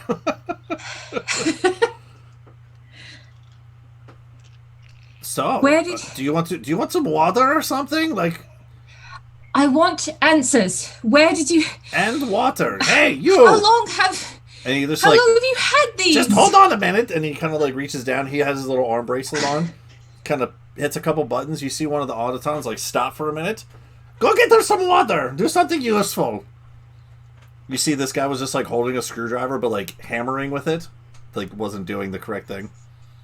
It's not correct. I'm really hoping he brings you back water, because who knows at this point. He's gonna bring back some H2O2. Oh no. That would not be well. Professor. Oh my Please. gosh, sit down. He'll just like sit down with you like on the ground, right there in the middle of the... Yeah, I sit on the ground. Yeah. Now Misfit comes up. Oh, hello! You are... Oh, hey, buddy! Hector! You see the little boy kind of... Why do we have to run the whole way here? We could have just walked a little bit. Hello, Professor! It's called exercise. You're training to be a hero now. Misfit, you can go play with him in that corner if you want to. And although Hector was tired at first, you see him at the word of play. He goes, oh, okay, yes, let's do that, all right. Come on, Misfit. And he just like picks up like a random wrench. The one automaton like chases after them because he was using it, and you see them take off that way. Okay. So what do you want to know? Everything. How long have you had these? When did you get these? Did you work on these together? Why does he have blueprints for the mech dragon that we fought in the middle of the desert? Why is that in my father's handwriting? Did you help design Misfit? How long have you been planning this? I need everything. Literally everything that you know about Papa. Whoa! Like, lots of questions. Just one at a time, please. Like, holy crap. Start from the top. I don't know what to ask first. Oh, okay. Well, take your time. Oh, why do you have these? Okay, good start. Those are your dad's. That is not a good explanation. You should know that is not an answer that I would accept. It is the best answer, though. Okay, let's backtrack. How well did you know my father? Hold on, my phone froze. Oh, God. Oh, come on.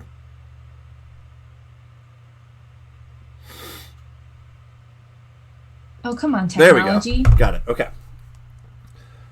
Okay, what? How long did I know your father? How well did you know? How long and how well did you know Papa? I want to know exactly when you met him, how you met him, how long you worked together, why you worked together on this sort of stuff, what the Warforged contingency plan was, because you never gave me answers on that. And I know that you worked on it. Monak told me. He kind of like looks at you oddly for a second. Have you gotten any sleep lately? Because like, I feel like we've had this conversation before. No, look, it's been very long days recently. There's been a lot going on, right. And I need... Would you just please tell me about Papa? I can't find you. Why would he be in Gothergol? Do you know? Gothergol? He kind of like sits back and kind of like rubs his beard a little bit. Well, why would your father be in Gothergol? That's what I'm trying to find out. I don't know, and clearly you knew him very well, and I'm hoping that he didn't feed you just lies like he told me. He had to tell you something real. He kind of thinks on that for a little bit since you dropped that city name in. Gothergol. Why do you bring up this city? It's where he told me I should go. Well, there was a crossword puzzle, and I sort of had to figure it out. It was a whole thing, but I got there eventually. He left me a note. He said I should go to Gothragol to start looking for answers on where to find him if he didn't return, and he didn't return. So I had to leave the bunker. Did you know I was being kept in a bunker?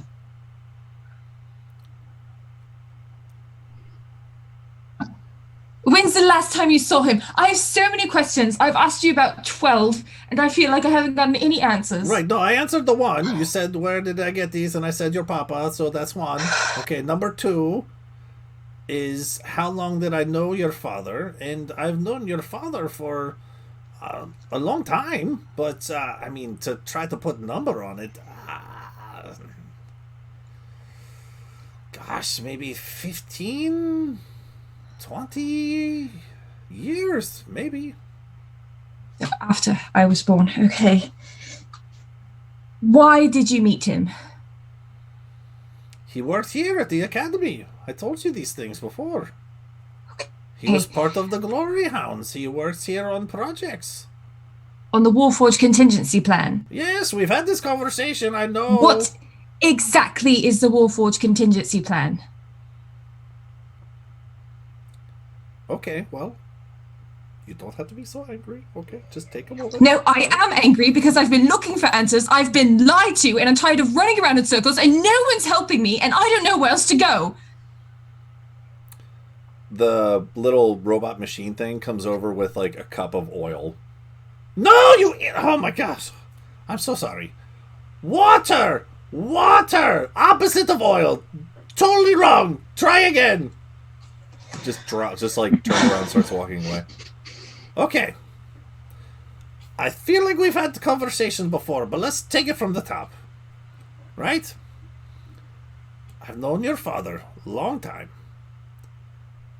When it comes to the Warforged contingency plan, I tell you how this was made to control the Warforged, so they never revolt. They were reprogrammed to... How?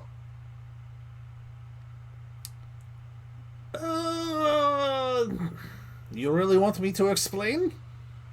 You don't have to explain it all to me if you have blueprints that I can look at.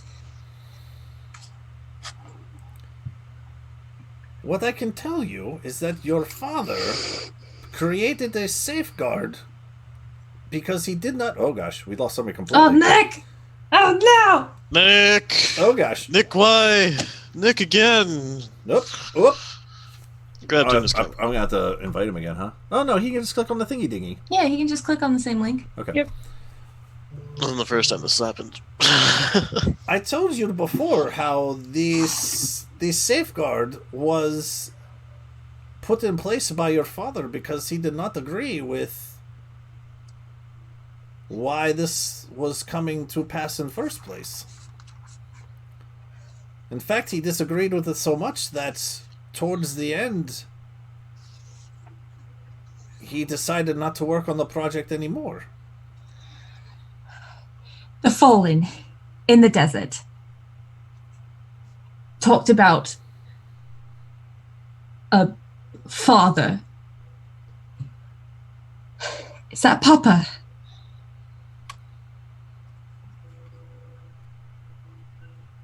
Have you explained what the Fallen is? You said this before, how there's these Warforged, yes, that still have some sort of sentience to them, right? They have personality and...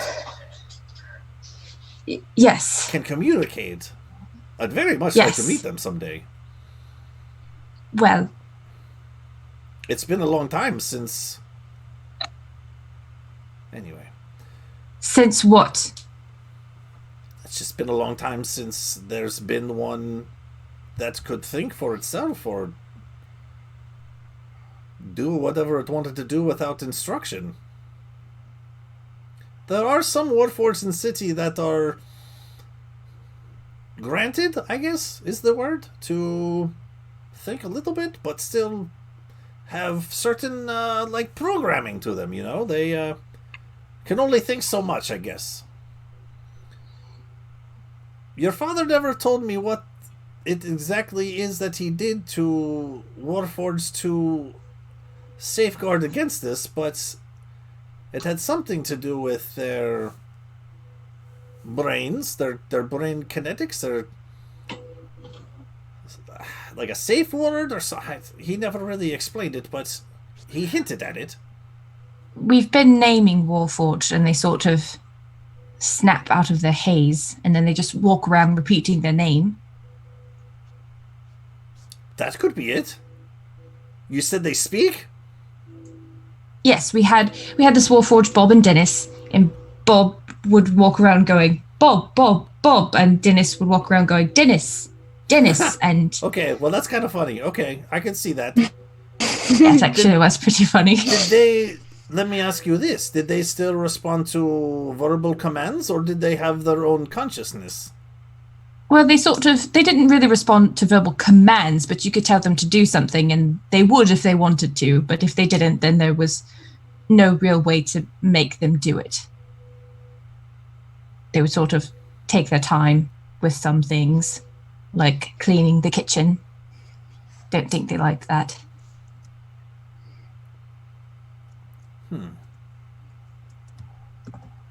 Wait, I'm supposed to be getting answers from you. You're not supposed to be getting answers from me. What's your next question? I don't know everything. When's the last time you saw him? Oh, the last time I saw your father was...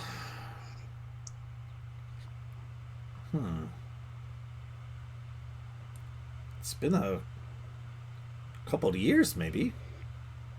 A couple of years. How long ago were the Fallen in the desert?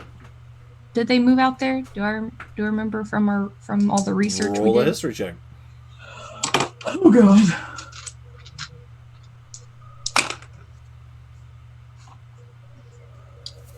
That is a dirty 20. Dirty 20. Dirty of you. How so dirty. Your question was how long ago were the Fallen created? Is that what you're saying? Yes. With a dirty 20, it was, from what you recall, like 15, 20 years ago-ish. Oh, God. Okay, so more than a couple of years. What was the last thing he did? Did he say anything whenever he left? That was weird. Not that I can recall. I mean, it's almost like, it's not like he said any final goodbyes. Does that make sense? Like, I thought maybe I would see him again soon, but it wasn't like, oh, bye forever, you know. Okay, but okay, so the Fallen did talk about a father. Is that him? I don't know. I mean... Okay, you're getting kind of mad at me if I don't know an answer. No, I'm not getting mad at you. I'm trying to tell you everything that I know, being but very I'm trying to get you water, and then like, I'm not mad at you. I'm mad at the situation. Oh, okay. Because I'm trying to find answers. It's not your fault. You've been very helpful. I'm sorry that I stabbed you before. That's all right. Not like me. Okay, so why would he go to Gothragol? I honestly do not know why he would go there. That's a bad place. Is he telling me the truth? Roll an insight check.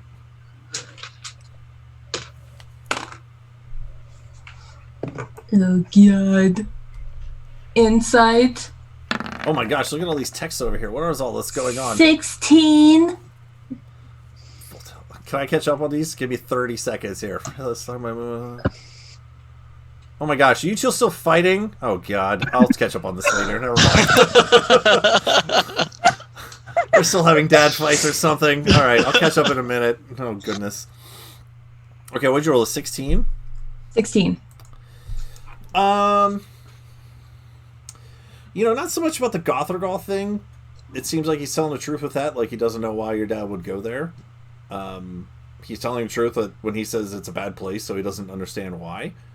when it comes to the whole fallen father conversation, it seems like there might be a little bit more something there, but he's not necessarily. He's very much into the fact that you keep asking so many questions, it's kind of hard to keep up. So he's answering the best is like what you're answering, and then on to the next one. So seems like maybe there might have been something skipped over there. Okay. Did you know that I was being kept in a bunker?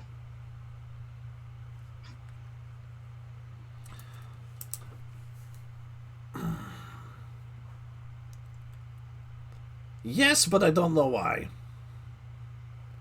Hey.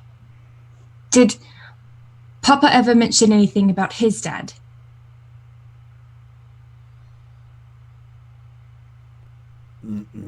No. Why do you know, Doctor? Why do you ask that? It's sort of. I don't know. He told me stories that something had been sort of like out to get his father and or something like that. I don't remember. I wrote it down, but it was a long time ago. It was like in backstory stuff. Yeah, you're going way back in the day. Yeah, you can take a moment if you want. Yeah, so he used to talk about how something, but he never said what, was sort of after his father, and then his father died from it. Am I getting this right so far? You may or may not be tying in some character from some other thing. Oh God, it doesn't matter. It's probably, if he didn't mention it, then it's not important. Did he mention ever wanting to go to a kingdom in the south? By any chance? Maybe to see someone? He's going to look at you kind of cross-eyed-ish for a second. Why do you ask this question? Because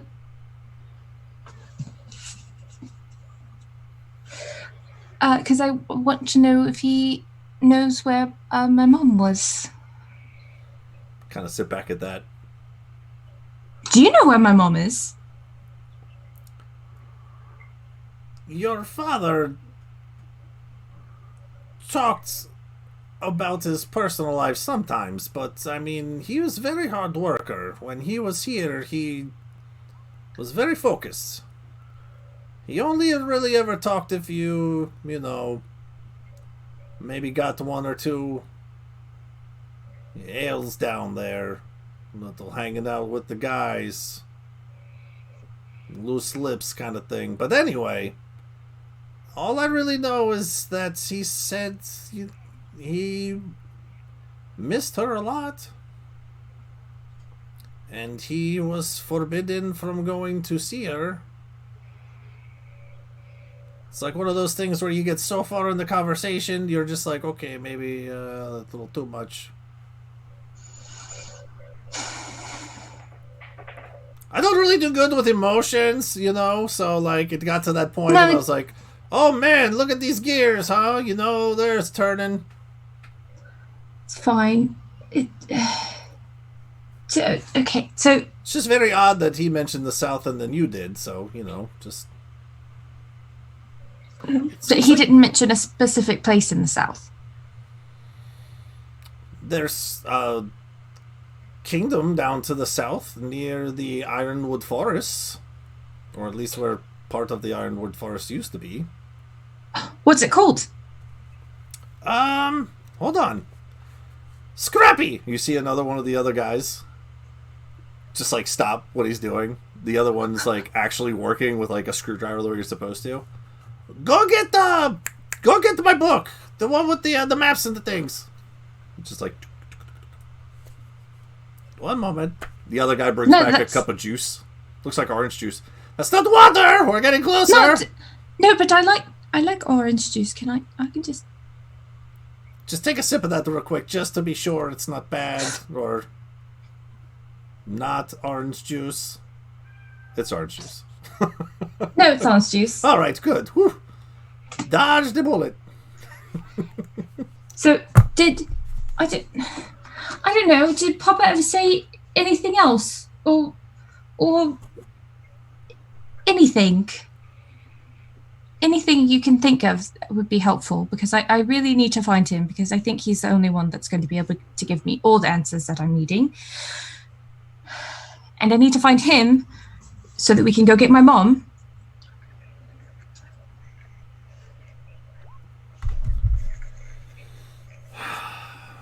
Let me think here. Gothragol, Nope. Dr. Richard Reimer. What name did you just say? Dr. Richard Reimer. Do you know Dr. Richard Reimer? I think that's who I'm supposed to find in Gothragol.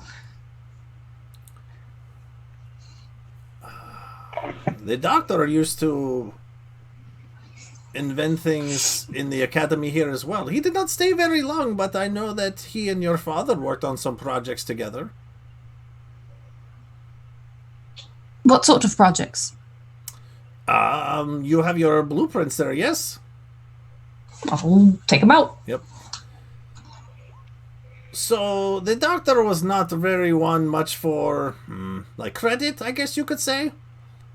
But if you look, and now that you look a little closer, on the mechs and the mech stangs, where you see your dad's name, it's almost like since you were flipping through them so fastly before, you just saw your dad's name, but if you look, you can just barely see where, like, a name was kind of erased. Just says R. Reimer on it. Huh. It's like, you know how, like, you draw on pencil, but then you erase it, it's, like, gone, but you can still, like, kind of see the imprint of it. Right. Okay. Okay. Did my father ever mention, like, I don't know, in anywhere else that he wanted to go, or anything, or anyone that he would talk about often? Any friends in the city or in other cities? What he would do, where he would go? That's pretty much all I can really think of. Your dad, not very much of a social person. The doctor, sure. Me. Well, I mean, I guess there is one more. One second. Oh my god. So, there was a man that also worked on the Warforged contingency plan.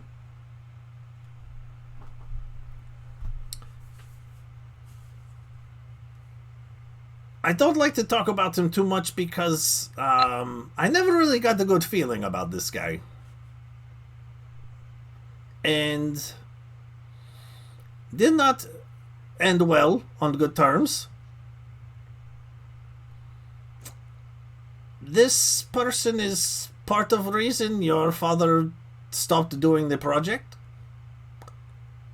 And, just terrible, terrible dwarf. Just such an ass. Dwarf. Yes, his name was Azal Brickbrow. It's a tongue twister, isn't it? That's why I don't even like to say it. Brickbrow. Azal Brickbrow. Brickbrow. Brickbrow. Strong dwarven name, Brickbrow. Like that. Why didn't you like him? When did he start? Can you just sort of tell me a little bit more about him? Do you know where he is? After I kicked him out of the academy, no, I don't know where he went. Why did you kick him out? Well, he and I did not see eye to eye, literally, because he's a dwarf. But second of all, that was a height joke. I get it now. You get it now? Okay. You look like more of a pun kind of gal, right? No, not really get it. Yes. No, I do like. Yeah, sure. Okay, I feel that puns. about you. Anyway. I mean, it was kind of a short joke pun, no? Okay, anyway. Yeah, no, it was good. It was good. It was very clever. All right, thank you. All right, so anyway, we didn't see eye to eye on lots of things. We were put to commission to make this Warforged contingency plan. Very hush-hush project between you, your father, and Azal.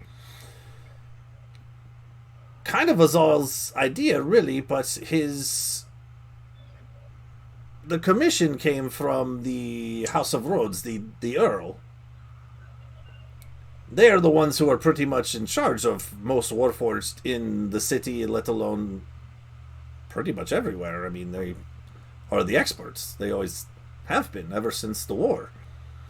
They were the ones in charge of really converting all the Warforged over to non-sentient creatures, which, again, your father did not agree with. And as he kind of looks around, I mean, your father's the one who tried to save a lot of Warforged by helping them leave the city. Ones that wanted to leave. Yes. Yes, we must go see the father.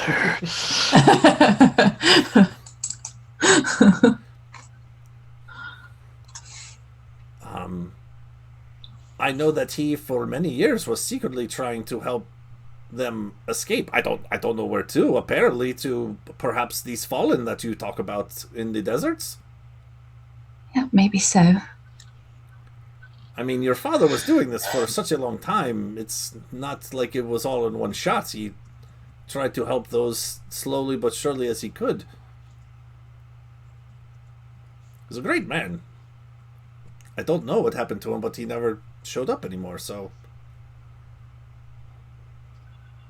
But Azal's a dick. Just, I mean, I haven't seen him since I kicked him out. I don't know if he still works for them or not, but... And it was just because you didn't see eye to eye on a project. He's a very brilliant scientist, engineer. He had lots of great ideas for very many big projects. However, as much as I didn't want to work on this WCP, they did kind of pay pretty good. And side note, towards the end, I did not necessarily like working on this project either, and actually gave them a lot of the money back. Azal finished it on his own, and then started to implement. Not knowing that your father had put in the safeguard, which is, again, pretty funny, that, you know... Yeah, so if you see Warforged, just name them and they sort of snap out of it. It's great. You just give them a name, like Steve? Any name. That's it? Steve. Yeah, you can do Steve, Harry, anything. There's at least one out there named Fuck Off. Ilona doesn't know that. Sorry, so he, for the House of Rhodes, might be worth asking them at least. The one sort of just really random question. Dr. Richard Reimer, is he human or elf or also dwarf? I really don't know anything about him other than his name. I don't even know what he does or what he's a doctor of. No, he's a human. Okay. So your father requested him to help him with these projects. And the good doctor asked for your father's help in return with very interesting concepts. He was very much into like vaccinations and potions and mutagens and lots of very interesting something about he was trying to help a town with some sort of disease, which isn't necessarily something we necessarily do at the academy, but in the name of science, sure. I mean, if we can help, sure. Right. Some sort of disease. Is he from Gothragol? I don't know. Perhaps. Maybe. Huh. Interesting. Wait, well... Make a history check. Oh! Okay. Just to help you out. Okay. Shit. 22. Do you recall why Lincoln went down to Gothar Golem? Because there's something about a disease. Mm-hmm. Okay. But I don't remember why. Did he say why he went all that way for just a disease? Like, did somebody pay him to do it, or? They were assigned to go down there because people were disappearing, and there was people being infected, and there was people dying, and wolf problems, lots of different stuff. Right, the werewolf. The werewolf is the disease. What did you roll, a 22? Yeah. You could probably put that together.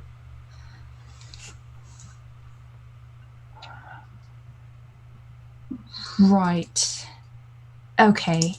So. Okay. Interesting. I sort of have a friend who is under a similar situation. Super random question, but while I'm asking you, all these questions, I may as well ask you more. Do you know anything about the Black Knight of Augustine? Might as well, right? Just, Yeah, what the hell? Oh yeah, really good book. But it's more than a book, right? It's an actual story. Oh, I don't know. I've read the book before. Okay. Can you tell me how it ends? You haven't read it all yet? I'm not going to spoiler alert. Hello, no. I read part of the book, but then my friend ran away with it. I'm going to check my device to see if Lincoln has messaged me back. I don't know. I just want to know how this story ends. It's fine. It's fine. It's fine. Sorry about sort of snapping at you earlier. But thank you for your help. If you think of anything else, anything, even if it's,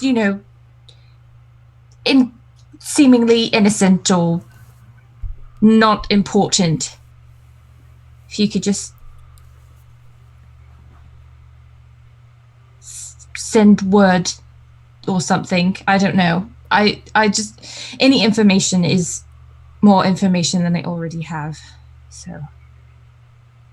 Oh, by the way, actually, hold on. The little guy comes back with the book, flips it open. Oh, the Lycar Kingdom. That's it. It's on the tip of my tongue. Lycar Kingdom. Lycar Kingdom. Likar. Oh my god. Lycar Kingdom. It's where Mama is. Gotta go rescue her. Yeah, like I said, I never really leave the academy, so I've never been to the north to the deserts or to the south to the swamps or anywhere fun. Just always here working. But You should really get out and see it sometime. Don't take a train. Oh, okay. Why is that? I helped build the light rails. Don't take a train. Pretty safe transport. Just don't. Oh, all right. Just don't. Okay. Better to travel some other way. Okay, yeah, maybe. Yes. Maybe sure, an airship. Yes. Well, I've heard bad things about airships as well. Really? Actually, maybe. Yes. All right.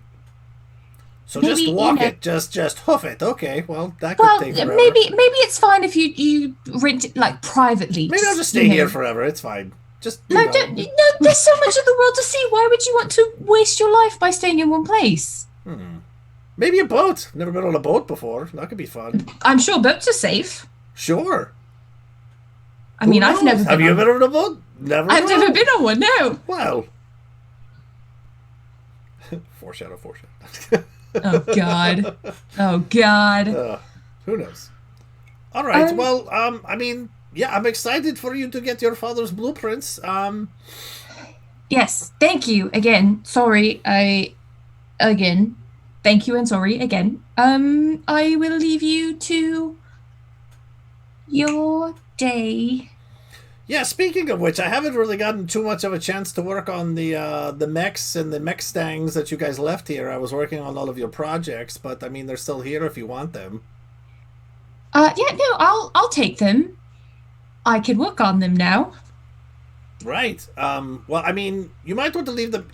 You can't really pilot them all by yourself. And he kind of walks you over to one of the holes. And when you look down below, you can see numerous different mechanisms and constructs down below here. If you recall where they originally raised up from the platform, you see like off in the corner, just barely as the light's kind of like shining off to the side, you can see like off in one of the corners, like the mech stands are all kind of like lined up in a row, and there's two of the mechs over here, and there's another one of the professor's constructs kind of all down there. It's like my little storage facility, you know, but I haven't really got a chance to work on them. Right. Actually, you know, I'll come back for them. Yeah, that's fine. Yeah. Thank you. Again. Sure. Sorry again. And if I can do anything, you know where to find me. And Percy, because I'm sure she would also like to help. Okay. Bye. Ask him about the Destructinator. The what? Was it the Devastator or something? The Destructinator? Destructinator! Oh, behold!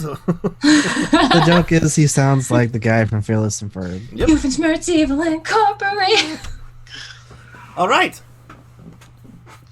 Are you gonna call Hector, for Misfit? Misfit? There you go. Let's go. I was gonna say just leave them playing around.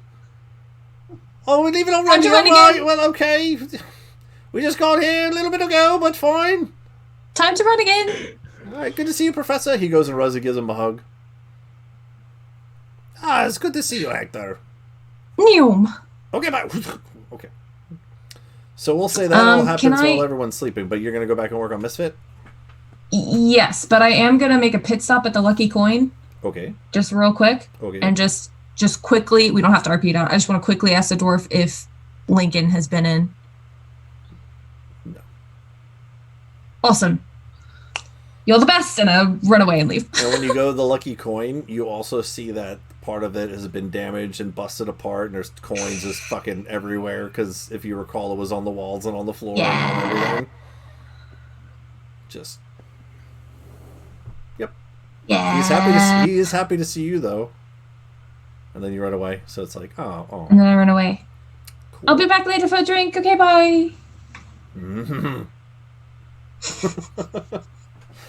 Oh, no. Back over to the house. So, Frey and Volts, you guys are having a conversation. Percy is in her room working on stuff. Styx and is then her in and I with had a Bro. conversation. Oh, there's even more of a conversation. Oh, goodness. Mm-hmm. Do I need to catch up? Yes, probably. Oh, for Frog. Yeah, take a moment. Oh, boy. All right. It's important. Okay.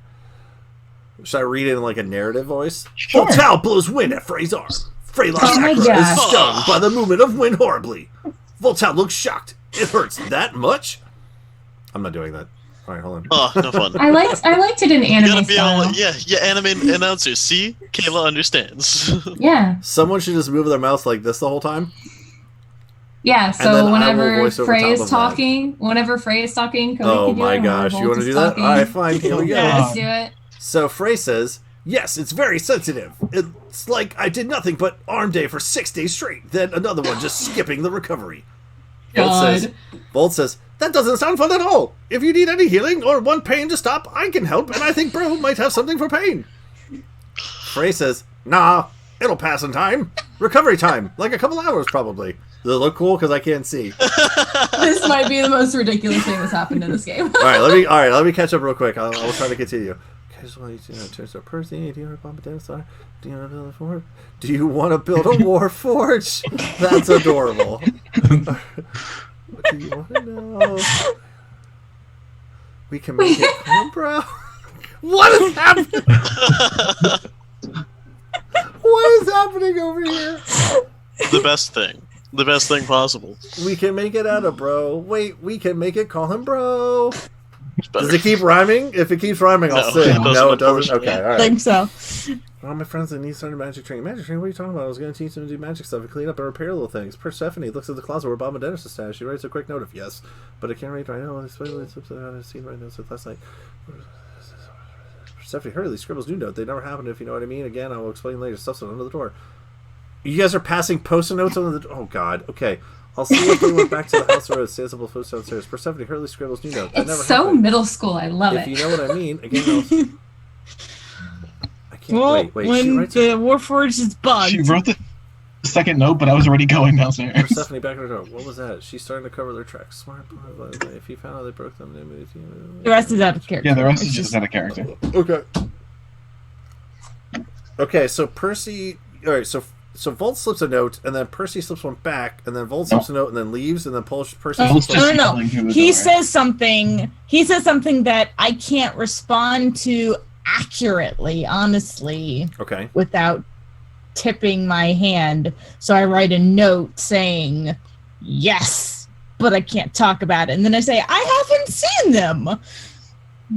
Oh, so, verbally, I'm keeping like up the charade. Wow. Okay.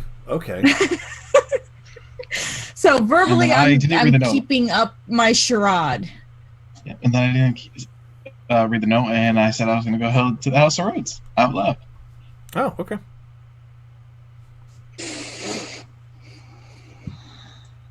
You guys. Oh, God. All right.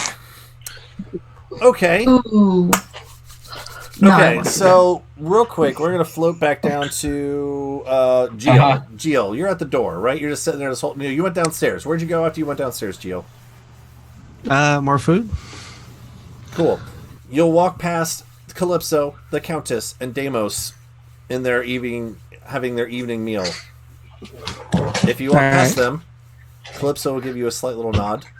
And as you head into the kitchen, you will see Bro sitting there with Styx and 8 little squirrels scurrying around the kitchen as Bro's puffing on a pipe and Styx is eating some food with some sort of alcoholic beverage that he found. Huh. Styx, roll a d4. Yep. 4. You found Hunch Punch. Yes.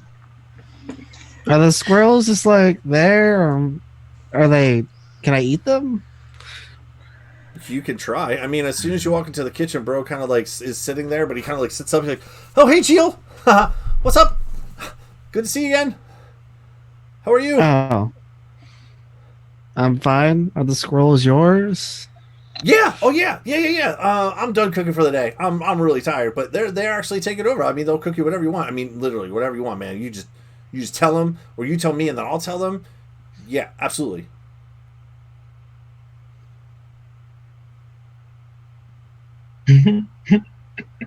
Not seeing his face is making me very scared. What? Meat? Meat? Yeah. Oh, absolutely. Yeah, sure. Frisky. And you see the little squirrel. More meat! Bacon! If we have bacon, more meat! Anything! Goes over to the door, fridge. Alright, well, I'm just gonna sit down then. Okay. It's gonna take a little bit, but yeah, you got squirrels, can cook you some food. Alright. As you sit down, Bro awkwardly looks at you. But Styx is there if you want to talk to Styx about anything. It's the better ratatouille. How are you doing? Not too bad. Finally waking up now. Alright. Meant a few words. Wow. just some dudes hanging out, eating some food. Okay. Jill is not a fucking talking person. No, I dig it. If there was ever a relationship between Jill and Styx, I would imagine it to be this. Yes, it's perfect. That's about it. Yeah, short, sweet, direct to the point. You sleep good? I mean, like you know. Cool. All right. Over to Percy. So in your room, go ahead and make... You have forgery skills, yes? Yep. Go ahead and roll... I mean, a forgery kit check.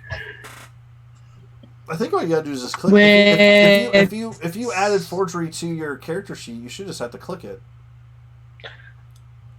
With yeah, but what stat am I using with it? I don't know. It's usually Dex or Intelligence. No, I don't roll in game. It's oh, I'm sorry. Frisky's well, those are the same. So, I mean, to me, it would be more of a Intelligence. Just they're because both the same. Okay, so sure. Go ahead and roll. So 27. 27. Okay. It will look like whatever you want it to look like. Okay. Awesome. That's super high. I mean, you know, You have successfully copied your own handwriting. Yes. You did it. You successfully forced yourself. Well, the trick, yeah, the trick was to make sure that it didn't look like it had been tampered with. But yes, okay. So once I'm done with that, I want to take out the scrying orb. Ooh, okay. Check on Deimos, because I don't know they're here. Mm-hmm.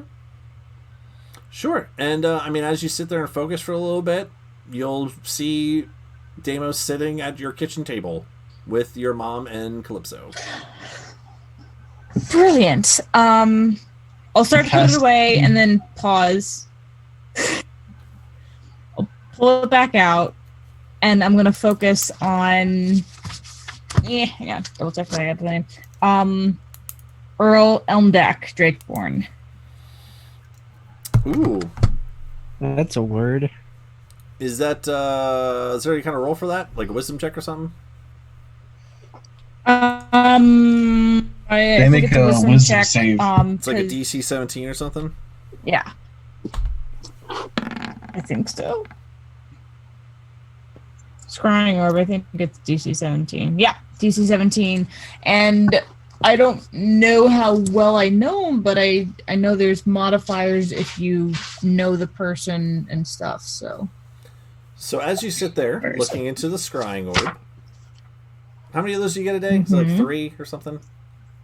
2 or 3? I don't remember. I don't know if it's got a limit. It might not, actually. I don't know. So as you are scrying on him, tell you what I'm going to do. I am going to roll.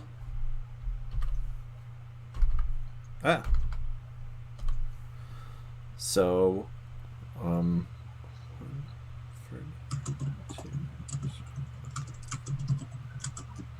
okay. I'm gonna roll a d4. There's 3 serious and 1 funny one. Just letting you know. Please get the funny one. Okay. So as you look into the orb, the clouds part, and you look down, you will see him sitting at some sort of what you would gather to be some sort of desk, very finely crafted wood. You can see specifically like down the side of the desk leg. And as he's sitting there, and you kind of have this, not necessarily straight up aerial, kind of off to like the 3/4 side kind of thing looking, you see that he is sitting at his desk listening to something. He has some sort of contraption over top of his ears. And every now and again, he kind of like makes some sort of notes onto a piece of parchment. How long does that last? 10 minutes? Something like that? Yeah. 10 minutes of literally just that. Does it look like he's listening back on something, or like this is live that he's listening to? Go ahead and roll a perception check. In your scry. You can hear yourself.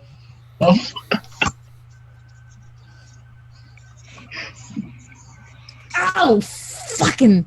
Okay, that wasn't that one. Oh, no! That's. I would say passive, but I think through this, passive doesn't really work the same. Nah. It's the Earl sitting at a desk with something on his head taking notes to something. Okay. He's learning a new language. Rosetta Stone. That's all it is. Okay. Nothing devious at all. Just trying to learn. Okay, so he's got learn gnome. something on his ears. It's connected to a thing, or do I just see the ear things? Comparable to our day and age of he has some sort of headphone device on connected to something, yes. Okay. It's a record. Okay, so I do, as soon as I come out of the scry, I do a quick sketch of what it looks like. Okay. In one of my spare notebooks. Okay. So that I have that for later. And that's all I wanted to do. So I will head downstairs. Okay. So after all of that, and you head downstairs, I don't think Volt and Frey are arguing outside of your room anymore. Where did you guys go, by the way? Volt walked off. After Volt walked off. Okay. I probably went down after him to get some really late breakfast. Okay. Blinner, Yeah. Breakfast, lunch, and dinner. Yeah, right around that 5-6 o'clock time was when the second wave of people were waking up. Yeah, I mean, if you walk downstairs, you're going to see a similar sight to what Gio saw, which is the three of them sitting at the table, eating. Yeah, sit down with them. They're gonna look as you sit down. They're gonna look at you. Deimos first, be like, excuse me, may I? And as he starts to talk, it's the Countess and Calypso. No, it's all right. This is another one of Percy's friends, Persephone's. This is, and you'll see Calypso. This is Frey Lost. And she kind of like takes notice of your arm. Oh my, are you all right? What's happened to your arm? Yeah, it's fine. Don't worry about Calypso. I just had a special dream. All three of them Sounds look at each weird. other. Oh my god. Yeah, I mean, point is, don't worry about it. I'm fine. It's a good thing, really. All right. Also, who the fuck are you? Looking at Deimos. Well, my name is Deimos. I'm, and he kind of looks at his mother. One of Percy's brothers. Gotcha. Yeah. Yes. Think she talked some shit about you being a neat freak or something? Well, she did she? No, please, by all means. Frey Lost. Yes. Yeah, I got it. Just call me Frey. It's easier. All right. No, please, by all means. She said what specifically about my cleaning habits? Shit, dude. I don't remember the exact phrasing. I can paraphrase it if you want. Well, I got neat freak, so continue. No, by all means. Yeah. Like, so stuffed up his own ass about cleaning, he'd probably freak out if the sheets were even sort of out of place, that sort of thing. Good to know. Thank you, Frey. Finger guns with the left hand. No, with both hands, and realize that hurt a lot. Well, by all means, I feel like I'm on repeat today, but I wish I could have met all of you at once to do this, but again, the De Renaud family and Imbric owes you a great deal of debt and gratitude, so please, by all means, help yourself to some food. You all are very late sleepers today, but you had a busy evening, as I understand. Extremely. I don't think we went to bed until like 9, 10 this morning. It was very busy. We must have all just missed you because we just arrived a little later in the afternoonish.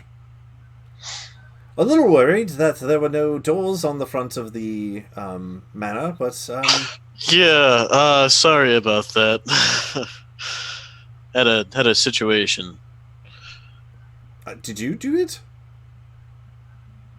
Maybe. I know what happened at some point. There was a lot of fighting that went on here. I don't think I did. Right. Pretty sure it was something else. But I kind of lose track of things sometimes. Fair enough. Well, please, by all means, if you want to grab a plate and sit out here with us. Your little friend Styx went in there a while ago but hasn't come out, and so has Jill, the... Jill. Kind of like puts his hand over his head. Jill, yeah, the crocodile guy. I wouldn't worry about it. Styx is probably just trying to stop him from eating all your cutlery and drapes and counters and... Eating all of our what? You like start to stand up a little bit? Yeah, if you're missing a tablecloth, it's probably his fault. Kind of looks over at the Countess and Calypso. Oops. Persephone's friends are very odd, but heroes nonetheless. So please, by all means, help yourself to tablecloths. Not my thing, but right. I'll tell Julie's welcome. Sure. Hey, you want to pass the bacon real quick? Yeah. Yep. I mean, there's food on the table. Everyone just went into the kitchen, but there's food on the table. But yeah, cool. Yeah, no, I'm just being polite. Yeah, know? Sure. Instead of reaching across the whole thing. All Oh my right, god, Frey does have manners. Doesn't wear a shirt, but he's got manners. I like it. And the one thing, too, Frey, that you would have probably noticed, just because you've noticed this in some of the parts of the city before, is that Deimos did not say goblin or crocodile man. He did say Styx and Geo. Just throwing it out there. I appreciate that. He's less racist than most of the population. As if many of the Dayrenards not said anything like that. Yeah, they're pretty great.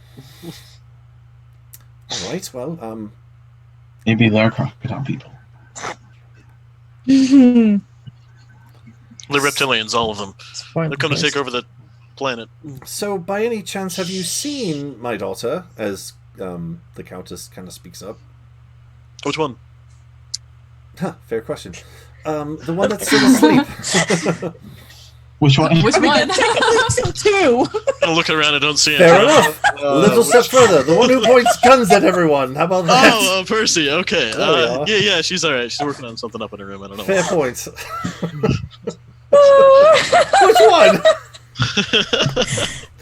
Damn it. Silver hair, not blonde. That one got me. That one got me pretty good. The one that points guns was the identifier I needed. Should have really narrowed it down there from the beginning. Yes, right. You're quite right. All right, yes. But yeah, she's just up in her room working on something. Don't really know what, but seems pretty intense on it. All right. Hey, what?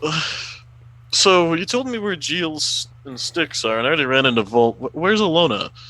Right, and about this time is when Alona, you would have walked back in with Misfit and Hector. Pretty much right on cue, because that's literally what I was about to mention. But no, there she is, turning around. I'm right here, Frey.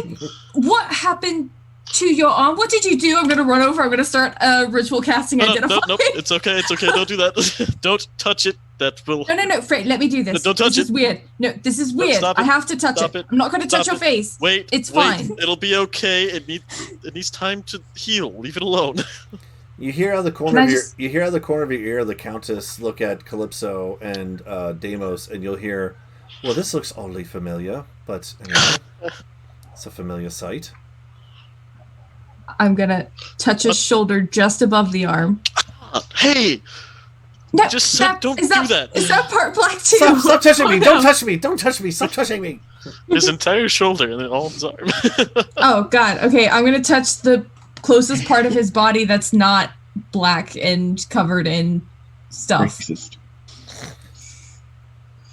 I don't know what that is. Is that like his chest or his back or? Probably chest, considering height. All right, she's just gonna look. Just let me. She's gonna put one finger on his chest. How long do I need to stand here like this? 10 minutes. We've done this before. Unless you touch it, it's not gonna work. You're gonna have to touch it. All right, Frey. He's kind of eating breakfast. I'm going to tell you something. This has been such a fantastic day. I'm going to try to distract her and be like, I learned last night. Wait, first of all, how did this happen? Can you just tell me that at least? What? The arm? The arm. Oh, yeah. So, just gonna tap on his face. You know that? Yes, that. That's how. I don't understand. And as you get a closer look at it, you'll see not only is the mask on the front, but it is now coalesced down the side of his neck and has elongatedly grown into this large mass from... Can I poke his face? Does his face hurt? Face is fine. Well, Frey, just so fantastic. Something that I've been wanting to tell you, and that is that I'm sorry this is going to hurt. And I'm going to touch his arm and I'm just going to cast it. I'm not ritual casting. I'm just going to boop cast. I'll blow a spell slot for that. Wow. Amazing. She's like, no! She touches it. It's like a fuck. Okay. All right, cool. So you cast Identify on the arm? Yeah. All right. So, in that moment of identifying, real quick, Geo and Styx, are you guys hanging out in the kitchen? I see Volt. Volt, where were you going when you left the conversation with Frey? To the kitchen, where everyone else was. So, over to there. Styx and Geo, you'll see Volt come into the room eventually. A couple minutes after Geo, not too long. Good evening, morning? Volt, you see squirrels in the kitchen frantically cooking more and more food. They're just pounding it out. Hey, Volt! Are squirrels? Yep. I got tired of cooking. I was Are done. they on the payroll? Or, like, are they volunteering? Wow. Never thought of payroll. This is why we're going to make great business partners. I mean, I don't want to get sued by squirrels. That seems weird. Yeah, especially if they make a union. I mean, we could always give them, like, nuts or something. We don't necessarily coin. That's fair. I mean, they work for me. I mean, I could pay them nothing unless you think that's wrong. I think that's what slavery is. Just throwing that out there. Fair point. Not into that business.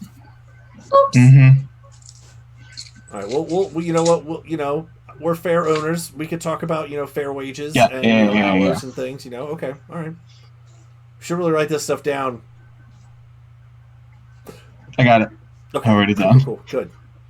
Do you want to join us? Are you hungry? As you see Sticks and Jill sitting there in this little breakfast nook. Yeah, I was actually going to ask because I had a really weird dream last night that I went into I was in the ocean and I met some elemental. Nice. And then I went to a desert and I met another elemental, which was a ball of fire. Okay. Then I got into a tunnel which had an earth one, and then I was in the sky and there was an air one, and I studied some runes and I think I might be able to call them. I just thought maybe you would want to help in case something goes wrong. Sticks, make an Arcana check. What did you get in your dream, Charlie Brown? A scar. A hatred for mirrors. You don't know, that scar might give you a gargoyle companion. No. 23. No. 23. So through your it's not a meta thing, but through your evolution of a character, your blood hunting and your wizarding, wizardry, sure. Yep. Being the dad of the group. You recall that as Volt starts talking about all these different elements that he saw in his dream, you hear in the back of your mind idiom. What? Wait, what's he talking about? He's talking about elements and things. You should... That seems a little fishy. And since you leveled another level into this wizard, you almost kind of I know this sounds kind of weird to say this, but it's almost like you can hear him better. If that makes sense? Almost like the reception's coming through a little better. Shake my finger in my ear and shake. What? Why have we got to be worried about that idiom? Well, there's someone else talking about elements. I don't know. That's like a thing. Have you seen your book lately? I've just woken up. I haven't had a chance to look at the book this morning. Well, look at me. I mean, me. Yeah, then. Okay. Stop shouting. I'll pull out my book and start flicking through the pages for anything new. Cool. When you look at the book, you recall you have symbols on the front of your book. Yeah. Volt, make a perception check. My passive is 21. Oh, fair enough. So as you see Styx kind of talking to himself, he pulls out this large tome, and on the front of the tome is identical symbols to what you saw in your dream. Holy crap, Styx, that's one of them! What? Where'd you get that book? That's one of the symbols that I had in my dream. It's all the elementals. It's all four of them. Yeah, it was Blop, Fizzy, then it was Rocky and Gus. Does Rocky regularly make training montages of punching sides of beef around a lot? Yeah, he's the workout one. So when you guys want to work out, he's the one coming out. I'll hang with him. It'll be a good time. Well, if you really want to fuck with people, make those not associated with their elements. So first one's air. Yep, there we go. Here we go. The next one is water. Rocky's fire and Gus is rock. Oh gosh, is that a real thing? Did I just fuck this all up? No. Okay, good. No, I'll forget that. Do it that way. Good, excellent. The book, I got it back in Azeroth, and it's got a guy in here that never shuts up. I heard that. I can hear you actually a little bit better now. Yeah, so can I. Doesn't help with the voice. I gotta pull away from the professor voice. He's more Godfrey. What? I'm mixing my voices. I apologize. But yeah. What are you talking about? All right. Anyway, continue. I was in one of the magic shops in Azeros and looking through the bookshelves, and this one kind of tingled for me. So I got it, and it's got this guy idiom inside and some weird connections. That's cool. He talks to you. Is that why you drink? The drinking started before, but he's not helped it. Oh, that makes sense. But yeah, so you've seen these symbols in your dream? Yeah, last night. Oh, okay. Did they say anything? No. Well, one of them, they made noises. I guess it was their version of conversation. The water one kept laughing at me because I tried to. I don't know. I don't think I know that one. I do know Primordial. Holy crap! I know a lot of languages. It's one of those things where you get the idea that they were like trying to communicate with you. What I'll say is that since this is like a new thing, you just couldn't really understand them. It's like since it was a dream almost, right? It's almost like, I know you're talking to me. I know you're trying to speak to me. I just don't know what you're saying. That kind of thing. So I'm gonna go outside because I don't want to break the house because I don't want a gun pointed at me. So I'm gonna go outside and try to summon one of them. I'll see what happens. I shall follow and watch. Okay. And then do we go outside and see Alona touching Frey in the about dining this time? room in front of About everyone? this time. So on one side you have Alona about to touch Frey's arm, and you just see Volt and Six just kind of like moseying around behind Calypso's side of the table as you guys are on this side of the table. It's a lot of coming and going, a lot of things happening. Gilles is sitting there eating his food with Bro, still staring at him awkwardly. Good morning, everyone. And Percy's still up in her room, or did you come down yet? I came down very quietly. Cool. So unless Volt and Six stop at Ilona touching Frey's arm, so Ilona. Yes. So when you touch Frey's arm, you. So first of all, it tells you everything that the arm does. So everything that I already told Frey his arm does, arm does. Okay. And you do get the number 3 in your head. And you also get somewhat of a little chuckle, a familiar chuckle. And a just a real quick version of that. And so when you ritual cast Identify, it's kind of one of those things where I kind of like the idea of it being a little bit longer, but since it was such a quick cast, you don't necessarily get to talk to him. Does that make sense? My dad says no. Yeah. Stop touching my son, weirdo. And did the laugh and sound like mischievous, or I mean, like, did it sound like he's hiding something? Oh, okay. Go ahead and roll an insight check. You have great insight, right? No. The best. Right. Victory was almost in sight, but then she had to roll the check. Oof. Oh, that's pretty good, though. My puns provide power. That's not bad. That's a dirty 20. My puns provide a lot of power. So you've talked to Veyron before. I will say from that with your 20 that you get. What was your question of what you're inciting? I want to see if he's hiding something intentionally, like if he's hiding something nefarious behind the good deeds of this arm.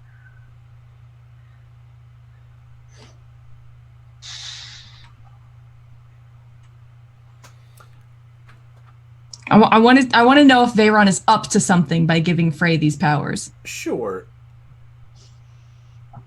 How many times have you talked to Veyron? Once? That one time? Once, but it was a lengthy conversation, and he likes me because I. Oh my god! But he is a sneaky boy god. He is a sneaky boy god of the drow. Okay. Here's what I'll say.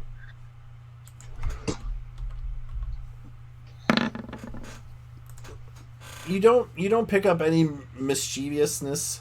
You don't pick up any underlying connotation to it. It's more of the I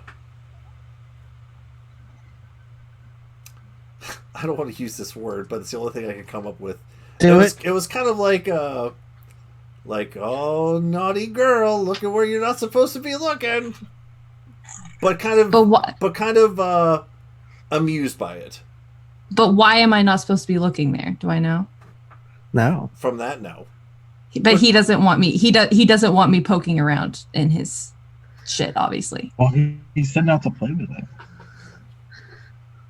He did, yeah. And so far, nobody's respected that. Not one. Not even yourself. Not even myself. Not even you.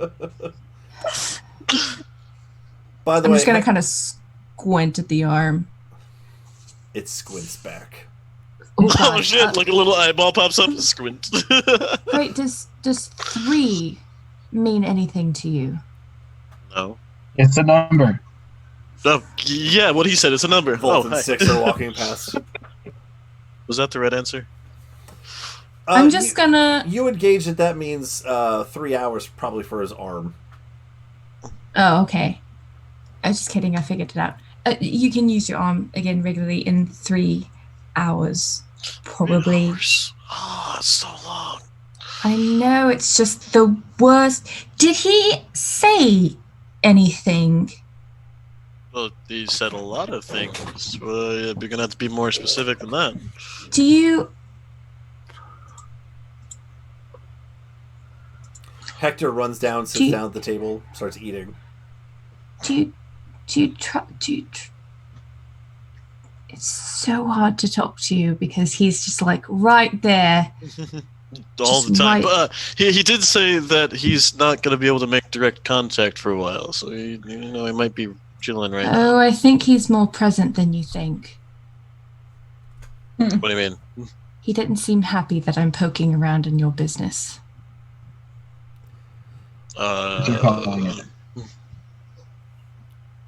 I mean, this was like directly from him. He's probably like getting a little ding every time someone pokes it.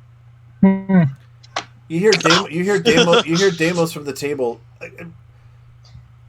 I'm sorry, you're talking about Veron or something? What's all you having a conversation? Whoa, we never mentioned his name. We never mentioned his name. You did. I checked him. He's clear. He's not a robot. I didn't mention his name. I think you did. You just said he. Somebody did at some point today. Not in front of Deimos. That's true. What are you all talking about over there? Just sort of private things. Actually, Frey, I could use your help with something in another room. If you want to just... I think I left something in my room that I can't reach anymore when I was throwing things about. So can you just... You're sort of taller than me, so I just need your help. Yeah, sure. Oh, by the way, this is Deimos, like the guy that Percy said is. Yeah, like, no, we met. Points of unhealthiness, Yeah, so it turns out I stayed in his room, and still getting it cleaned up. But don't you worry. I'm good. I'm good. Yep. Oh, hey, Percy didn't see you there. As this is all happening, Percy, you would have walked in the room by now. Passing Sticks and Volts on the other side. I would have stopped them first. Sure. And cast shields. Filled them in on. So Dennis has a listening device. We cannot speak about any of our plans around him. If he is around, pretend like, one, we were not the ones to take him to the House of Rhodes. We know nothing about it. As far as we knew, we left him as soon as the portals opened, and hadn't seen him until today. Not yet, though. I'm going to start that ball rolling after I have a talk with everybody. They didn't fix him right? No, but I've got a plan. Sticks, we're practicing this somewhere else. Oh, God. No. No. I don't care what you're practicing. Let's not do that. I'm going to take Volt by the front of his shirt and look him straight in the eye. I have a plan. Mom, she's hurting me. They will burn their own house down. What's happening? From down the hall. They will burn their own house down. We will not take any direct action. I wouldn't do it. I was going to send Rocky. There will be no connection to us as to their destruction. They will bury themselves. Okay. Was he their own graves? Were they listening, like loudly? How does? I'll put it this way: before I realized that there was a listening device, I'm going to release him. They heard everything. They heard that we're behind the naming. They heard that the rig that you had discovered back in Nazaros was theirs, and I just painted over the house crest and we augmented it, etc., etc. But the key to my plan is that if we make it seem, I need you to clean up the remains of any oil or whatever that Dennis spilled when he was injured. Done. No sign that they were here when. Nope. Oh, good, perfect. Yeah. Because the point of my plan is there will be no evidence that it was us. Therefore, either they're framing us or somebody is screwing with them and it's not us. Okay. I have one question. Was he listening right now? Well, the device is up on Dennis. Yes. No, but I mean, like, was he listening? Like, how was it? Was it on his ears? Like, did he just have a machine? So there's an addition to Dennis that I found. It was actually rather subtle, and it's not one that records and keeps the record elsewhere that I could see, or it records within itself. It transmits it back to them, so they have what we said now. Okay. Well, I can probably break the listening device and make it seem like an accident. Except then they still have what we heard. Yes, but if he's listening right now, he won't be able to hear for quite a while. I'm going to arrange that. So I'm planning on discovering them in my closet, stating, "Where have you been? Hiding. We haven't seen you since." Yes, I locked them up just to be sure.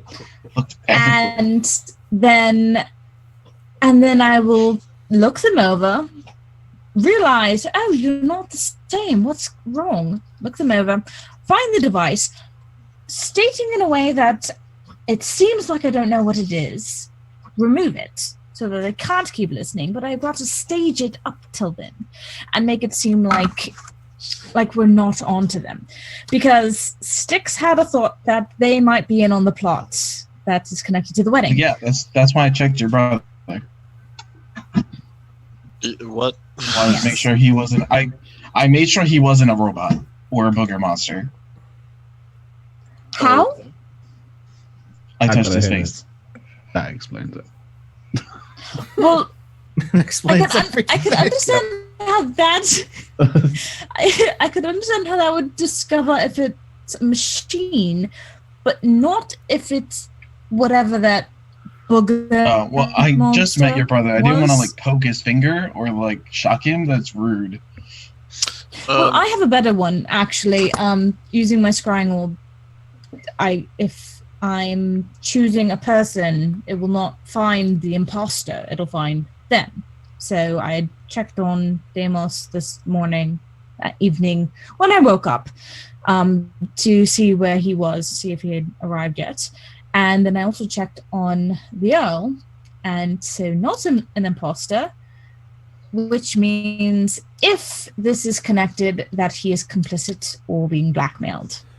So, by the way, Ilona and Frey, when you said, I need you to help me carry something up, would you have walked with Volt and Styx as they're walking out too? Because I kind of imagine you're all just standing in the freaking corridor at this point. Like, after all of you have been spread around everywhere, all of you are in this one little corridor while you guys are having this conversation. Except for Jill is getting fangirled by Bro in the kitchen, but unless he wants to leave, but unless you're still eating. Am I done eating? You can do whatever you want. Yeah. All right, I'll leave. Does their kitchen have any cutlery left? I don't have my ring on. Oh, okay. Oh, look, Jim is here too. Yeah. So right around this time, as you guys started this conversation, all of you have now gathered into the main corridor where all of the swords are and everything. And as Percy and Volt are starting their conversation with Styx, Ilona, and Frey and Jill, you guys have all come together in this area as you start to go over these interpretations and thought processes. Well, real quick, Percy, I think it's probably better if they don't think that we even have any idea that the device is there, because if you found it, then you can probably figure out what it is, and that'll tip them off that we're coming for them, even if we don't necessarily think it's happening right away. So if we have Volt just accidentally blow it up, we're probably better off.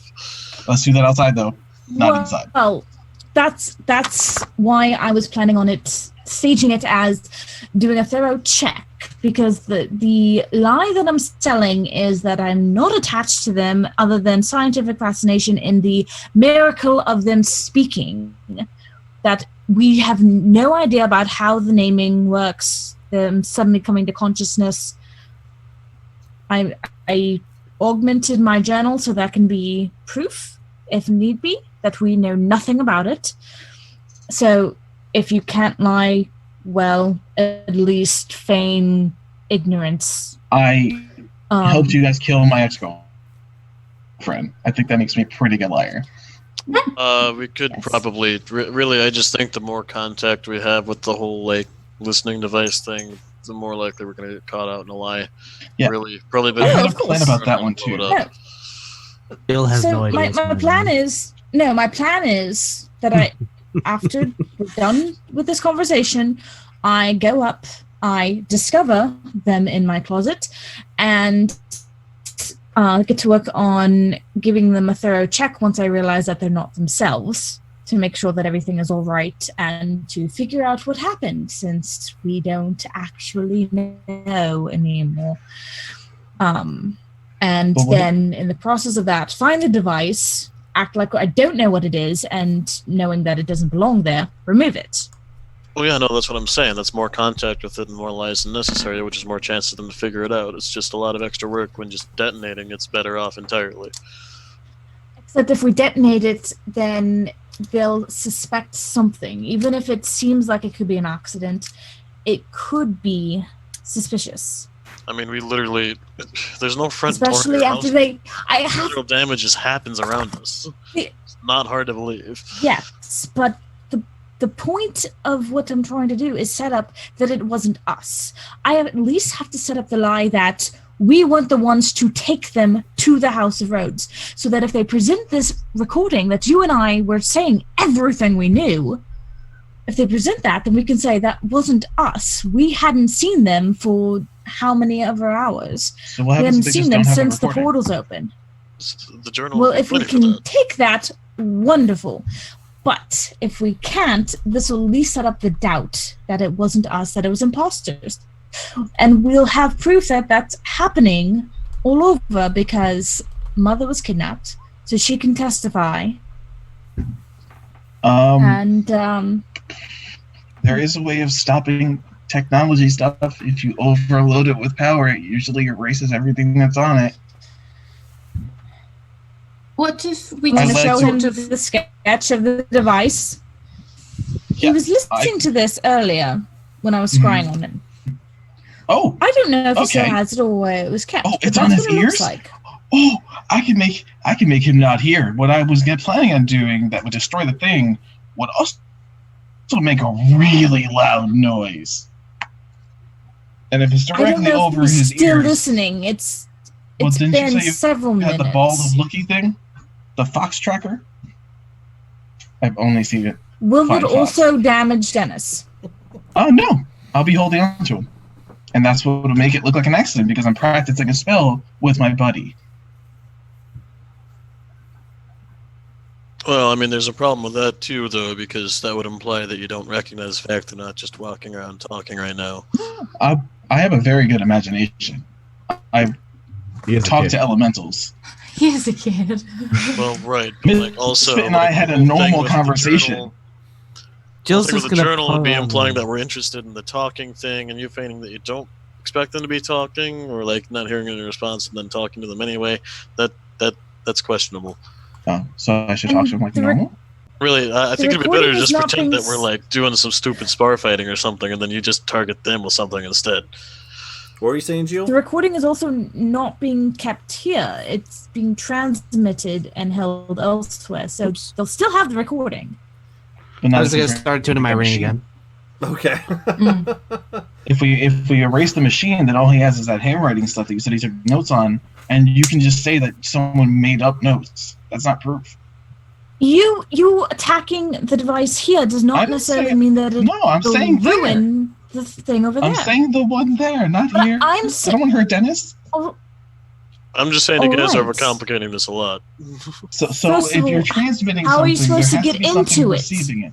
No, there has to be something receiving. So there has to be something on the roof that takes the signal and puts it to the machine. So if you send enough power into the thing putting the signal, it should explode the machine. Storms Not happen. necessarily. It's a normal thing in life. What are we talking about? I don't think Frey wouldn't know this. I can't. I know this, but Frey wouldn't. I like to call it an DM EMP. Okay, so DM, from what Percy has seen, is that something that could work? Or is that just going to ruin the receiver and what's recorded is still going to be there? Make a... It's kind of a dual check here. Go ahead and make a history check. Does he have iCloud, or is it just hard server? So on 3.5 Do I inch get floppies. any advantage from this at all? The history check?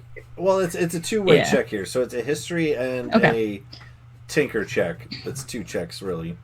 Just checking.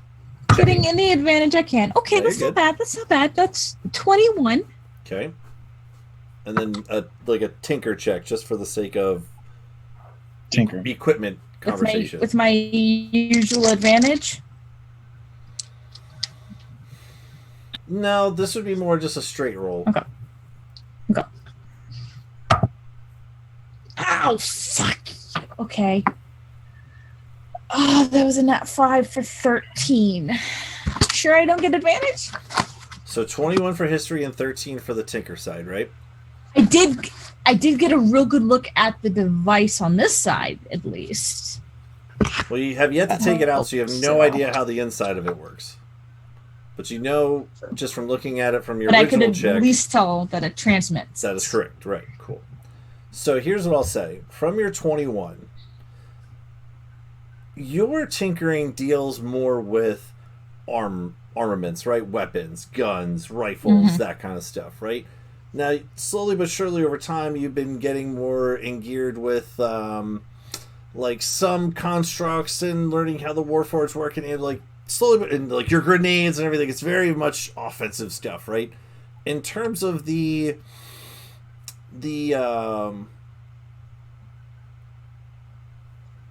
another side of technology in this world, which is like Ilona has her text machine that she made, or this recording device, or you saw the professor working on the Sparrow construct, and you know the history check was to remember how the professor had told you before about there are ways to record things, and he was working on things of like really working on not only just recording but also like visual and all that, kind of like trying to incorporate some of these technologies that he knew of, but again not necessarily his expertise. Like, you have your expertise, he has his expertise. His expertise is in clockwork, so it's the juggernaut, all those things where, again, on the inside, it's all these little gears turning and doing all these kind of fun things, right? So everyone has their own kind of little niche, right? Not necessarily you don't know about these other sciences, but this is your thing, right? So the history check side of things is that you recall that the one thing that the professor knew in terms of recording devices is that those tubes, those golden tubes that are able to record on a spindle as the tube goes around, right? And and there's also only a finite amount of recording that can go on a tube. So, for instance, like on a sparrow, right? If you put a tube in the sparrow, it can record. You could record something into it. It could play it back, like go to the tavern, and it could. Or you could have the sparrow go and recon, but it's only going to get so much information on it.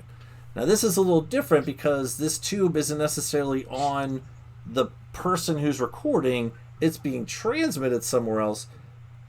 But as far as you know, the technology only has come to a point where only so much can be recorded before you either need to erase and start over or put a new tube in. So that's where your 13 is coming in terms of you don't really know how long a tube lasts.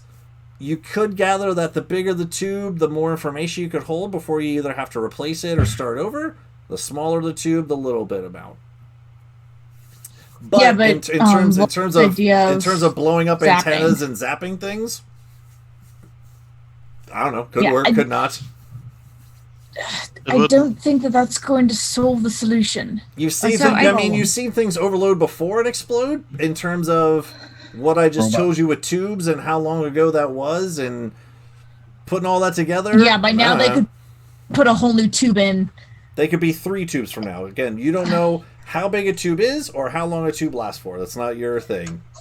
You know how far long a rifle shoots and recharge times and reloads and things. You know what I mean? If that helps. So I don't know how helpful this will be, but it might be. I found out. Shut up, Kyle. I found out today that the House of Rhodes were the ones who sort of commissioned the Warforged contingency plan, which my father was a big part of. So I don't know if I can somehow use my last name to get inside the door. I also learned a new spell. I can make Styx turn invisible. He can come with me, and while I distract the main person, perhaps Styx can get in his office and just steal the device away, and then they'll have nothing. Wait, but it only works on Styx, like nobody else? No, it can work on other people too. It's just Styx is already so good at being quiet and sneaky and stealthy that I just figured, Yeah, we all are. And there's 4 Styx, say that. We all are. All of you, yes. Right. So the way that I expect this to work, though, if they really are the ones that made the construct that was my father's replacement, I have no idea. And not until I take a look at the device on the inside. The way I expect this to work is they have tubes that have the recordings on them. I don't know what size or how much they can hold. If they've replaced that tube, then that will be elsewhere. And if it causes an explosion and damages it, the recording can still be elsewhere. They can still use it against us. If we can go in and steal it, how long does invisibility last? An hour. Styx, would that be enough for you to wait for somebody to go in, sneak in? Because, no offense, Alona, but I don't think that they're going to let anyone in the workshop. Not even with your father's name. Well, the thing is, they have obviously noticed that there's a sort of problem with the Warforged having been named, which is hilarious, by the way. Running through the city, I heard several of them sort of talking to themselves. It was great. Your name is Hector. Yeah, so That was my favorite. Obviously, this is a growing problem, and they probably want to find a way to shut it down. And They have, though. I can go in telling them that I have more information than what they have. Hopefully it will work. If not... Have they already attached you to me, though? To this group? Well, can't we just make that not a thing? Because if one of us pretends to be bad and say that we named Bob to spy on you guys, then they could just be like, oh, we fixed the robot that they named. Because if they're listening, I wouldn't know that. I mean, it's always worth a try. If they don't let me in, they don't let me in. But I could always make you invisible. Me? I just don't want to tip our hand. Yeah. Well, I can... Elena, make a history check real quick. Oh. 19. Wow. So you know that in terms of what you just asked, in terms of them knowing who you are, you were not over at the House of Rhodes, but you do recall that, just kind of thinking about it real quick in your mind. It's like, no, I've never been there before, but what about if I was in front? You were in front of Dennis, so they do have your voice, but they don't know who you are, because you said in front of Percy and Bob and Dennis that we have Fox. Yeah, so I can... Were they at the rehearsal dinner, though? She was. In terms of... I'll even say with that 19, putting that together with that bonus question... I don't think you met the Earl. But was he there that he saw her with me? Well, we weren't looking like ourselves. Were we? When we first went in. The first time they were. I'll tell you what, since you had that question, why don't you go ahead and make a history check to see if you recall the dwarf looking at you two. I'll use your combo thoughts. Oh! Combo thoughts! Fucking hell. 13.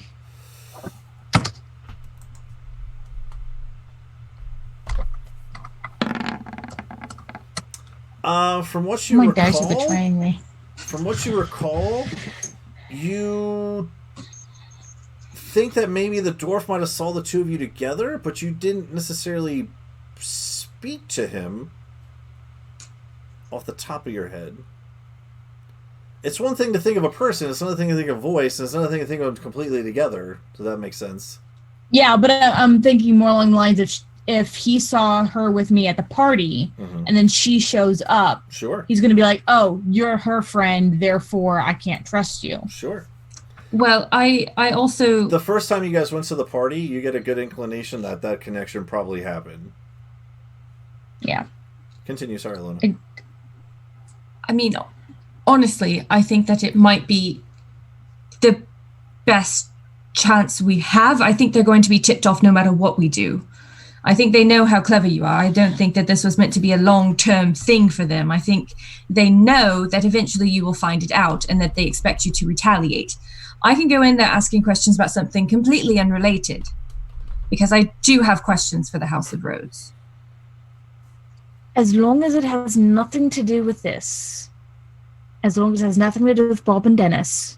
Because I feel like if they have the recording somewhere safe, they can use that.